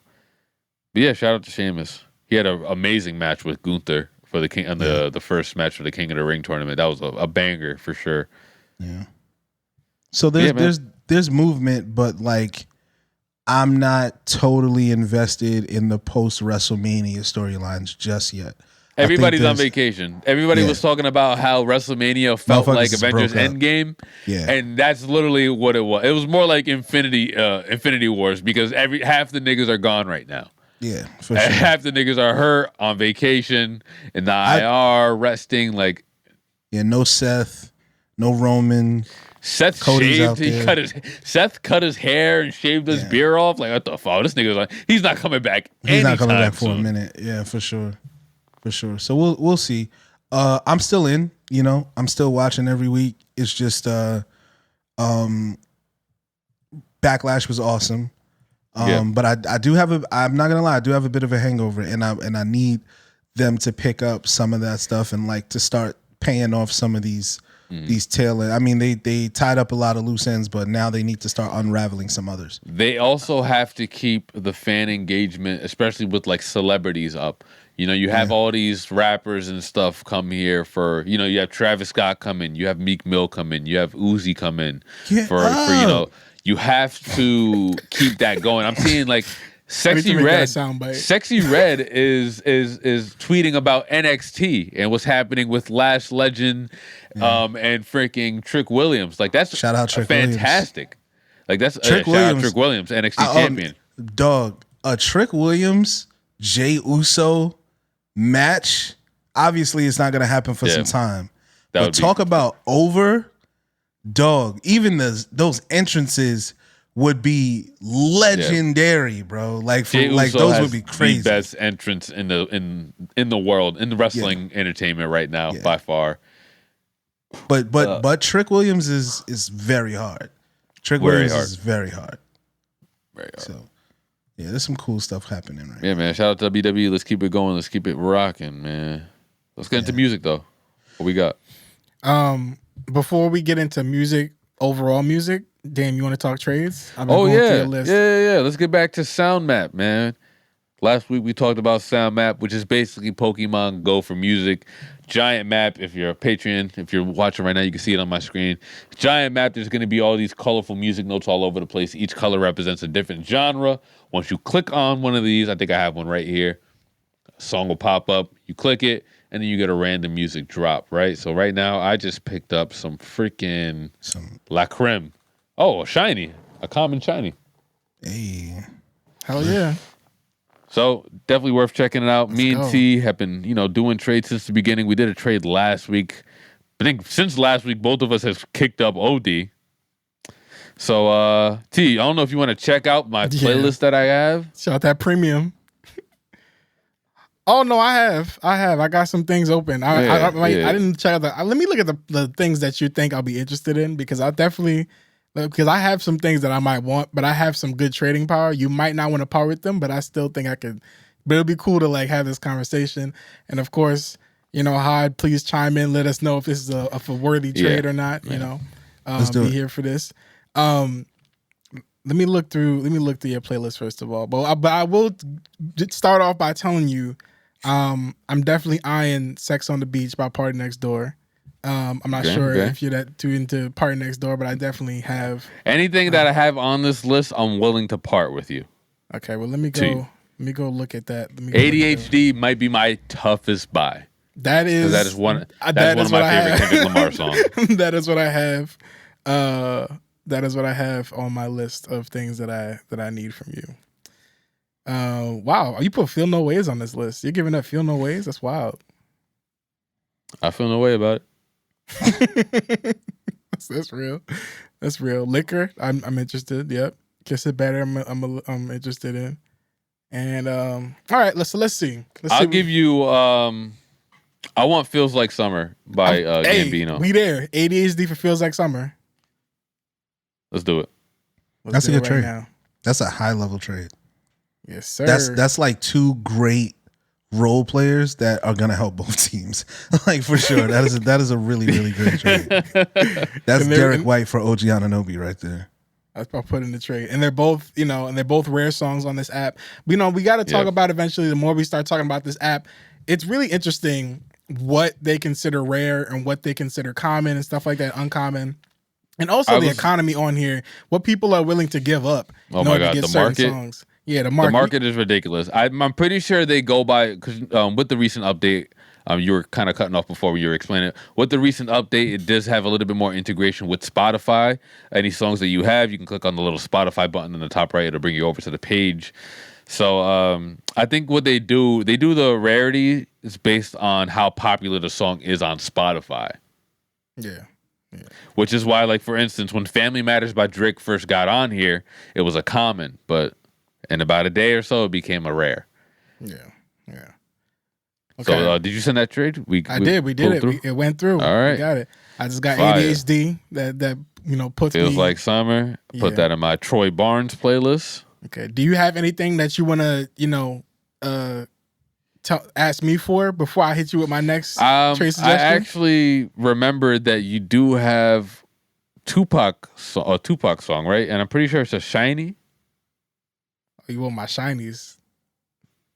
Oh no, it's an epic. Oh, I might not be able to do that one. That's an epic one. Yeah, we got to do. Yeah. What kind of because I do have this uncommon shiny Sade song that I may be willing to part ways if you have something in return, but it does not look you have much to offer with the uncommon shinies. Here's my thing. Love Sade, right? Mm-hmm. I'm not too crazy on the idea of trading for a Sade song because I'm more so trying to pay attention to the collections.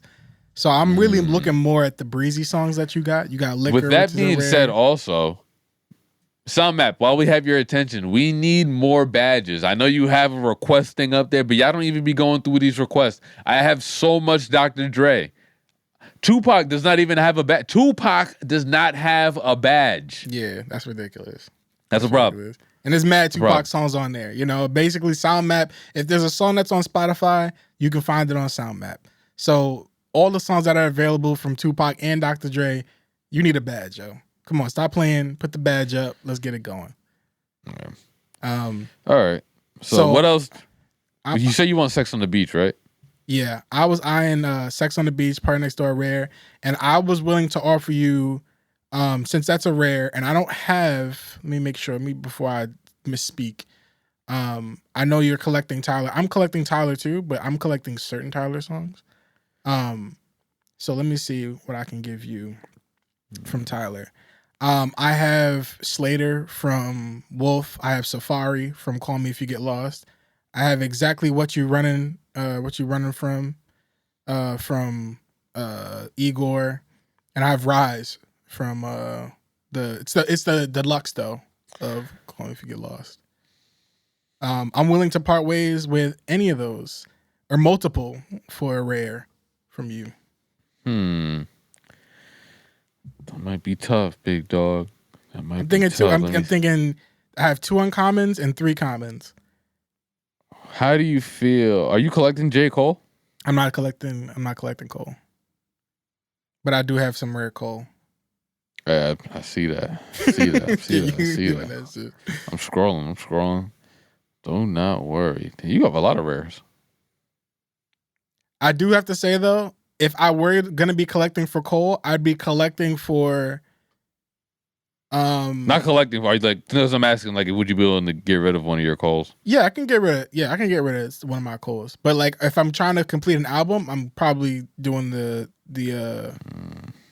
album with Illuminati and stuff on it because I want, Forbidden Fruit because I got Kendrick on it. So damn. But I'm willing to part with anything from, what album is this? This Friday Night? Sideline Story. And I also have some stuff from I have the new album. Yeah, from Might Delete Later. Let me get damn. Hold on. Let me look at my badge to see if I have anything that's like super close to finishing. Do you have any? Oh, do you have any MF Doom? I don't have any Doom. I don't think I've ran into any Doom at all. I need 7 more Doom songs. Yeah, I haven't got any Doom stuff. Yeah, we talked about this off pod, but it seems like some of the artists that we're looking for, like we're not running into a lot of those artists. Like I saw you have one Thundercat song. Yeah, I just picked it up and it was like a common. But then again, I don't have a lot of Thundercat either anyway. So. I'll give you Sex on the Beach and I'll put it on the trade thing so you can just look me up there and then find it. So Sex on the Beach and what was the other one? Liquor? Yeah, Liquor by give me Sex on the Beach. I will give you Sex on the Beach and Liquor. Just give me any 2 J. Cole rares. All right, let's look what let's see what we got. They could be the ones you put from. The trade up already? I'm doing it. I'm about to do it. Let me know when you're ready, and then I'll put it up. I got it. Once I see it, put it up because that's it. I'm gonna go in there and I'm gonna start looking for shit. Okay. So, "Sex on the Beach" by Party Next Door, and "Liquor" by Breezy, and you want some Rare Cole songs. Yeah. I got "Sticks and Stones," "Workout," "Get Off My Dick," and "Ready 24." Would Any you want of those two? I don't care. Yeah, well, give me the Sticks and Stones and the ones from the same album. Would you want the Might Delete Laters? Yeah, give me those. I could do that. So I'm giving you "Sticks and Stones," "Ready 24" for "Sex on the Beach," and "Liquor." Yes, sir. Damn, this trade look crazy. We're just like tossing around. We're tossing rare songs around like crazy right now. What do you want for all your Jay-Z songs? Hold on, brother. I don't think you got the facilities for that yet. Like I'm looking at your list, but I definitely think that because I know you're an avid collector of some Jay-Z. You gotta get some. You gotta start collecting. You gotta get some Kendrick on you or some Fly Low or something, and then we can get in there because I need to start. Fly Low has a lot of stuff on there that I need to get. Any type of if you get any tracks from Los Angeles on there, I need that. You know, any tracks from Cosmogramma, any of those things from Flying Lotus, come trade with me, and I got you. All right, we'll revisit that then. Yeah, we could. That's good for now. I think we did some good trading right now. But shout out to Sound Maps, and they're growing, man. Like they're already growing fast. They got like a theme song now, which I love. You know, you can like change your background. It's feeling like MySpace a little bit, but it's like with trading music. You know, it's cool. Well, sir, your boy, 5,953 in the world. Yeah. Where am I? I'm You're up there too. You're like 5,000 something. Yeah, 5,283. Yo, the league to positions thing. I think you're top in your to go up a league because we're both gold league right now, which is crazy. Congrats to you because I didn't know you was gold league, but you put in that fucking work. We both are. I'm telling you, I was trying to catch you. That was my thing. Yeah, you number one on that, but I'm not catching the number one in my goal league. That nigga has 142,742 XP. That's double mine. And I'm it's double me for two. Like I'm like at 78 because the dude is creeping behind me for like 53. I'm still gonna make it. They up the rewards that you get too. Yeah. So instead, I think last month I told you it was like 600, 700. You get 3,000 for coming in first now. Exactly. I'm fine with my little I'm fine with my little 2,500 though. I can come in second place. I ain't got time to be going doubling my XP right now to taste the nigga's name is Boogeyman. You know, I mean, I might do it for the culture. I might try to get Kendrick, him. Right? That's Kendrick. Yeah, I got 3 more days to do it if I feel like doing it, but I don't know. We'll see. We'll see if I got it. If I got it in me. I do have a commute coming up, so I might be able to. But yeah, man, shout out to SoundMap. Definitely go and download that app. Definitely add us, to do some trades. If y'all interested. Yeah, SoundMap. Give us like a verification check or something, bro. We shouting you out. Yeah, for sure. We real official on here, always. Like Trendalas, Gobbo. You're just Gobbo on here. You're not Gobbo _. You just Gobbo, yeah. So definitely go look for us, and call. I mean, I think Hod's on here too. I don't know if he's active yet, but he gonna get into it. I think so. Call Hod. My concern with Hod is that because I can definitely see this. Hod gets it, and then he's not into it because we're so much further ahead. It's kind of it, but it's more so if there's just not. The songs that I want are not popping up, and I don't think about it when I'm not when I'm just walking around. And I think it's partially because y'all both live in cities, right? I live in the perfect place for this shit. This was my problem with Pokemon Go. When that came out, I was living in Atlanta, and you can't just walk everywhere, bro. I'm you gotta go down this block. I ain't gonna hold you out. You don't be collecting most of the time by walking. Yeah. I'm not gonna promote the way that you do collect. We're not condoning walking is not the vibe. Yeah, it's I don't know. That's get tough, a bike. I guess. I need a bike, sure. Or something faster. Or have someone have one of your loved ones drive you around. Oh yeah, my girl loves doing this shit now. I tell you, it's time to clock in. Get the clicking. Yeah, for sure. So. Definitely. Y'all been on cruises? Huh? Sorry, I didn't mean to step on it. Close. No, you good. That's it. Sound map's cool. I'm enjoying it, and I hope that more artists start to acknowledge it, because I think it is really cool. So I think that I would love to see more small artists like songs pop up. Yeah, that'd be cool. Speaking of small artists, we didn't talk about the Four Bats project. Did y'all listen to Four Bats? Still didn't get a chance to. I still have not gotten a chance to, bro. And it's funny because I tweeted him because when the whole thing was going on, he tried to make a plea for Kendrick to chill because he was stomping on his project. I thought that was funny, but I tweeted him because I was like, bro, give us 2 more days, I promise. Like, this will be done, and then we gonna get to your shit. Like, I'm gonna just act like that shit came out tonight on Friday. I'm here tomorrow. So, yeah, I'm for sure gonna listen to it. My short review is: if you like one of his songs, you like them all. They're all very similar. You can tell he very much loves the sound that he has, and that's what he's gonna stick to. It has like the same type of drum patterns and similar vibes, similar themes. Fucking You definitely is the bop of that for me. I've been bumping that shit religiously. That song, I think it's Act 5, I think. Act 4, Act 5, one of those. But that song is... I think it's Act 4. Yeah, Act 4 is Heat. It's the one that he teased before the album came out. Yeah. Any other... What's coming up? I know Future, he announced a mixtape. Future is dropping the same day as Gunna. Wanna. One of one. Yeah. Now you one of two, nigga. Yeah. Future's stepping on shit for some reason, bro. I don't know what his problem is. I don't know, man. I don't know. Do y'all Future like that? In, I know is Conway's dropping too, right? Conway's dropping. I think it's always dropping. Yeah. I'm not that excited about. I got a lot of stuff already to listen to for the year, honestly. So I'm not really like pressed about new music currently. There's a lot of obviously this week was crazy for music. So, there's still plenty to digest. I got to go back and listen to everything I didn't listen to on Friday. You know what I mean? Yeah, that's a lot of shit I got to go back to. So there's just a ton of stuff.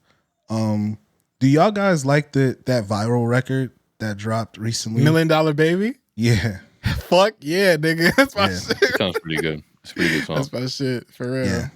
Yeah. Young Baby Tay, her fine ass. She put a remix out on Twitter. I don't know if you've seen that. Did she? I didn't see it. But God. She's fire. That shit. She's fired. I love Baby Tate. That shit is. Go check it out. Go look at it on Twitter. It's on YouTube too, but go see it on Twitter. Did you look at where it dropped. Did you guys hear Meg's new freestyle? I didn't. Yeah, it was dope. And when they slapped it over that BBL Drizzy, that shit went. That shit is hard, bro. That shit is hard. Actually, if you can screen share and pull that shit up, the Meg freestyle with the BBL Drizzy, if you got it. I definitely don't have it. If you got it. Why would I just have that shit, nigga? Well, I'm gonna see if I can pull it up. Just got that shit on lock. Hold on. Here it is. I got it. I'll play it.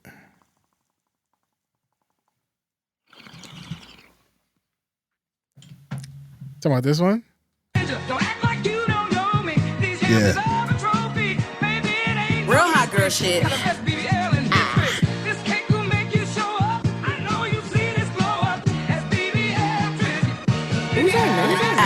Show a new bitch that ain't making coding. Show a beat I was on and ain't wrote it. If she thinks she the shit, I'm the colon. My pen gets better, I'm bowling. Tina Snow niggas know I'm the coldest. Tell a bitch let it go cause I'm frozen. Ask him what I got on, he don't know it. Niggas ain't had no toys before COVID. I can tell by her way that she trolling. When I look at my DM, Naomi. Can't walk, bitch, I feel like Naomi. The way I play niggas, I need me a Tony. Good brain, graduated top of my percentile. Take it out the chat, I ain't tryna be a pen pal. Meanwhile, it's a bitch on the app right now. Getting fucked over, still bragging about her body count. Bing bow, real big. Yeah, she was going crazy. If she jumped into the beat with that, beef with that, bro, like, nah, Drake got to respond. Drake for sure got to respond, bro. Why she talking to that man like that? Or at least send Nicki after again or some shit. Yeah, something. Get your hitters or something. To get stomped on again. I don't know why they would do that. I did not hear her freestyle. Cool. But yeah, that's pretty much it. I just wanted to know what y'all thought about the $1 Million Baby, right? I think it's fire too. I think it's fire. I think that's fire. I think the JP nigga, them memes are fucking hilarious. I love that shit that's going on. Them cap cuts. Yeah, man. Throw that bitch. Shout out to him with the Diddy.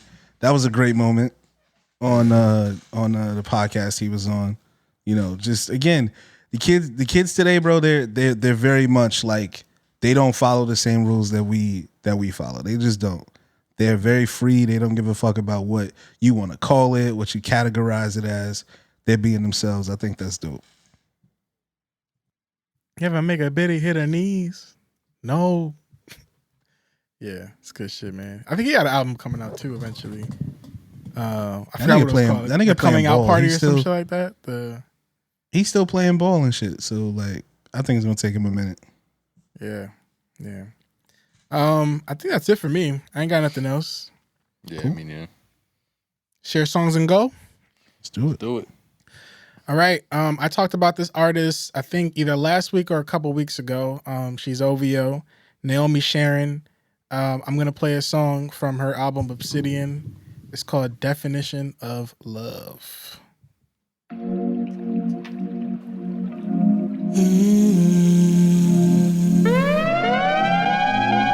Caught in your gaze, your mind is amazing.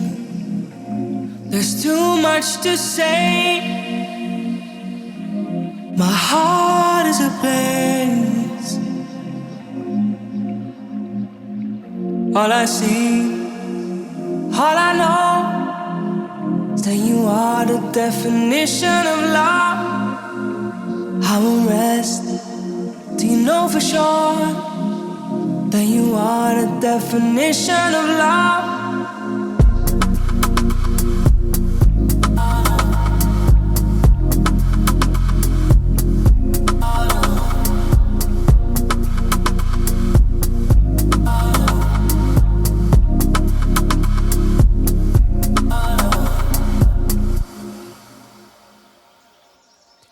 You give me faith that love can be instant. Break down these walls, remove all the distance. All I see, all I know is that you are a definition of love. I will rest. Do you know for sure that you are the definition of love? Haven't seen your eyes, let me follow. Haven't seen your eyes, let me follow. Haven't seen your eyes, let me follow. Haven't seen your eyes, let me follow.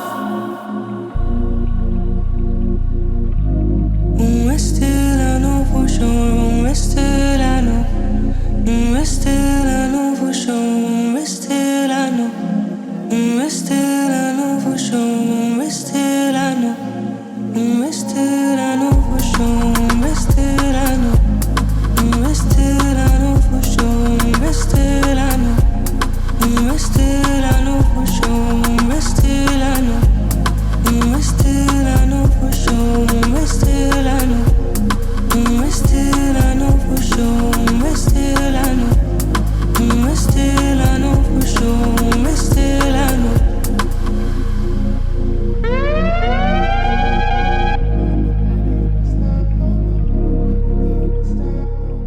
Yeah, bro. Naomi Sharon, Definition of Love off the Obsidian album.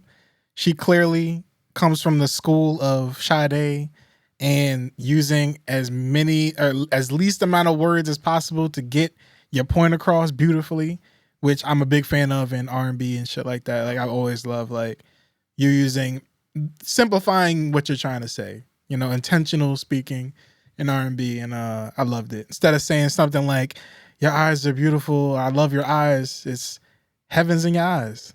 That's it. It's very simple, very beautiful. So shout out to her. And yeah, man, if I was Drake, I focus more on the OVO talent. Let them eat. Who's next? Marco Polo. I'll go. So yeah, dope song. I fuck with that.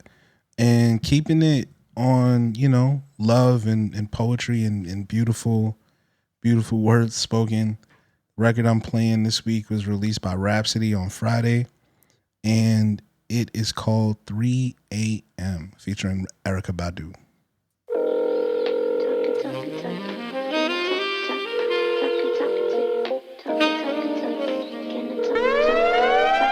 Yeah. You make me feel like a virgin, new person. You make me pull back the curtains. I'm not afraid to share what you would hurt me. You feel like a healer. I know I'm imperfect, though you make me feel like Jesus, or how God sees us. Not afraid to show my insecurities like Issa. Love making, booty clapping like Nettie and Celie. Netflix asking if we still watching TV. Intoxicated, nauseous off your love, got me throwing up emotions I kept secret. That's how I know you care. Everything I hid, you always peeped it. When it's darkest, we always attract the brightest people. Baby, you a light. You shift my whole world to the right. Nothing left but baby, slow motion for me. Why you roll like a something for me? Oh, baby, you can do it, explore me. I remember late nights with you. What you like in the morning? Baby, you're my lesson. You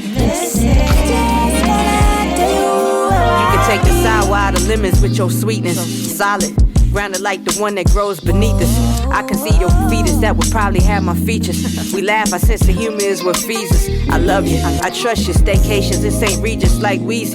It's hot, boy. We hit the beach. Suntan in my peach. Eyes on us like the feds would watch Meech. The look of love, they watch us like Converse on Beale Street. Your knees weak for my cocoa. Brown skin, with kicks just like Tabo. I win. I dress better, you dress better. We have fun with it. Shopping sprees on 5th Avenue, we both spin. Make her wake up and spin the block again. It's different when you lovers and you best friends. I feel safe with you, the most vulnerable that I could be. Right around this time of the morning at 3. Yeah, I love you. Baby, slow motion for me. Why you roll like a something for me? Oh, baby, you can do it, explore me. I remember late nights with you. What you like in the morning? Baby, you're my lesson. Just gonna tell you how I feel. Beautiful, beautiful. That's Rapsody featuring Erykah Badu, 3 a.m. I'm so glad these niggas got all that toxic shit out the way. Yeah, that shit was nice. I told y'all May 17th, Rapsody, Please Don't Cry, coming to save the summer. We're doing shadow work this summer, y'all. We healing. We going to therapy. We talking about our feelings. We sitting by the ocean like J. Cole, and you know we gonna get to the shit for sure, to the bottom of it. I have not been listening to too much new music. All this beef has kind of had me a little burnt out. So when in doubt, go back to my old playlist, something from the past, going to 2000. Busta Rhymes. This is Salute the Gods.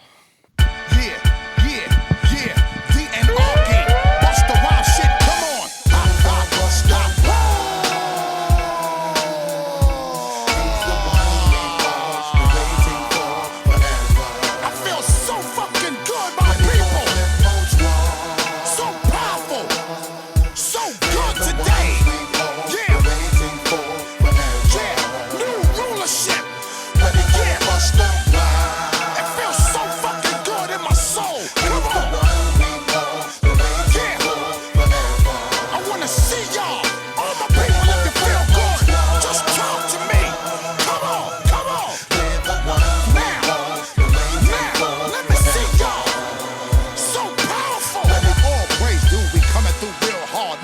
raising their right hand, saluting the God. Yo, like a burning sensation, a Henny on the first ship. Hot shit, my nigga, let me spit a verse quick. Work shit and work until my niggas hurt shit and plot elaborate schemes for money's niggas worship. Beautiful like the pleasure on when I burst my first clip at a nigga who sold me a brick that wasn't worth shit. Yo, we bomb shit, fire alarm shit with my bitches who take packages under the armpit. Now we remain the imperial live niggas who consistently black out and rep for them wild niggas. Yo, you ain't compatible, snatch your collateral, gun butt you and rep for every thug capital. Diagonal vision niggas seeing shit on slant, plant beatings on niggas and celebrate a war chant. Diabolic how we manifest raw logic, chronological time we bring niggas the raw project.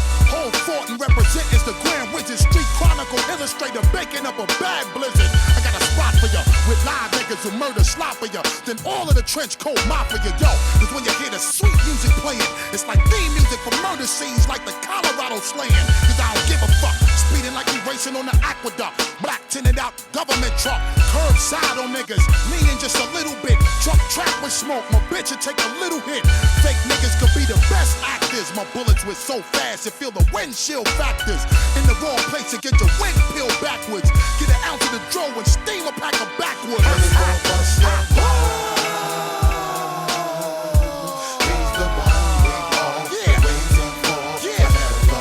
Just feel what I feel, niggas.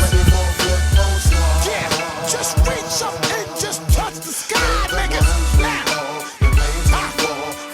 yeah, I try so hard to just say that shit that I'm feeling. All my niggas just talk to me. So powerful. Flip mode squad now. Yeah, new rulership. All my niggas just walking line with me. Talk to me now. Welcome. We are now in the current state of the anarchy. He's just chatting now. We fight. Just yapping it up. That was Salute the Gods by Busta Rhymes. I got a funny story about Busta Rhymes, actually, before we get up out of here.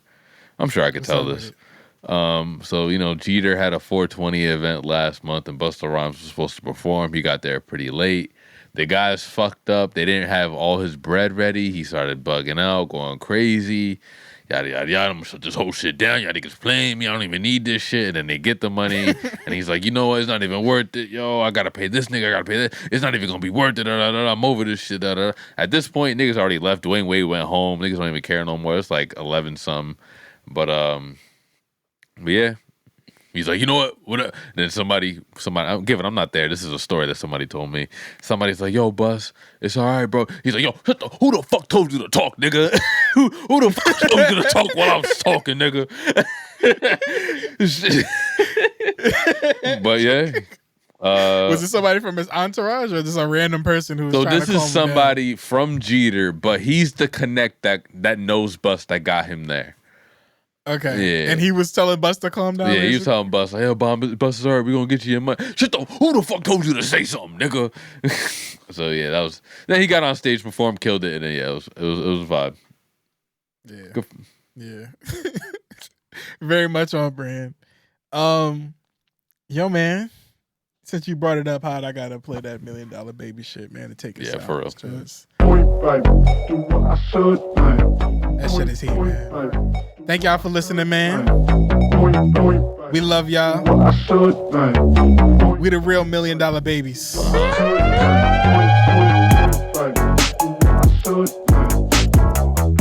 Shit is heat, man. Definitely the song of the summer. It's definitely going. I'm gonna hear this. Definitely on my vacation in a couple weeks. That summer 24 playlist is going crazy right now. You got Bad Biddy, $1 Million Baby. You got Thank God for Me. You got Not Like Us. Ooh, come on. Come on. That summer 24. That summer 24 playlist ain't nothing to play with, man. My goodness. Yeah, man. Cookout's about to go crazy. But we will be releasing a pod earlier next week than usual because I mean this might be news to y'all too, because y'all know I'm going on my vacation. Shit. So, you know, Thursday ain't gonna work for me. Okay. So what day works best? No, I was playing. We're not gonna do it on pod. We'll talk about it amongst ourselves. But Yeah, man. After that, it's break time, baby. We love y'all though, and we'll be back next week. You definitely will be getting an episode next week. It just won't be at the normal time, but you will be getting an episode. So please keep watching, tune in. Go check out our YouTube. Go check out our TikTok. Go check out our Facebook, Instagram, all that shit, Because We Are Podcast. And of course, subscribe to the Patreon. Patreon.com/Because We Are Podcast. Make us some real $1 million babies, man. We love y'all, and we'll catch y'all next week. Peace. Happy Friday. Happy Mother's Day. And if you need that BBL, go get it.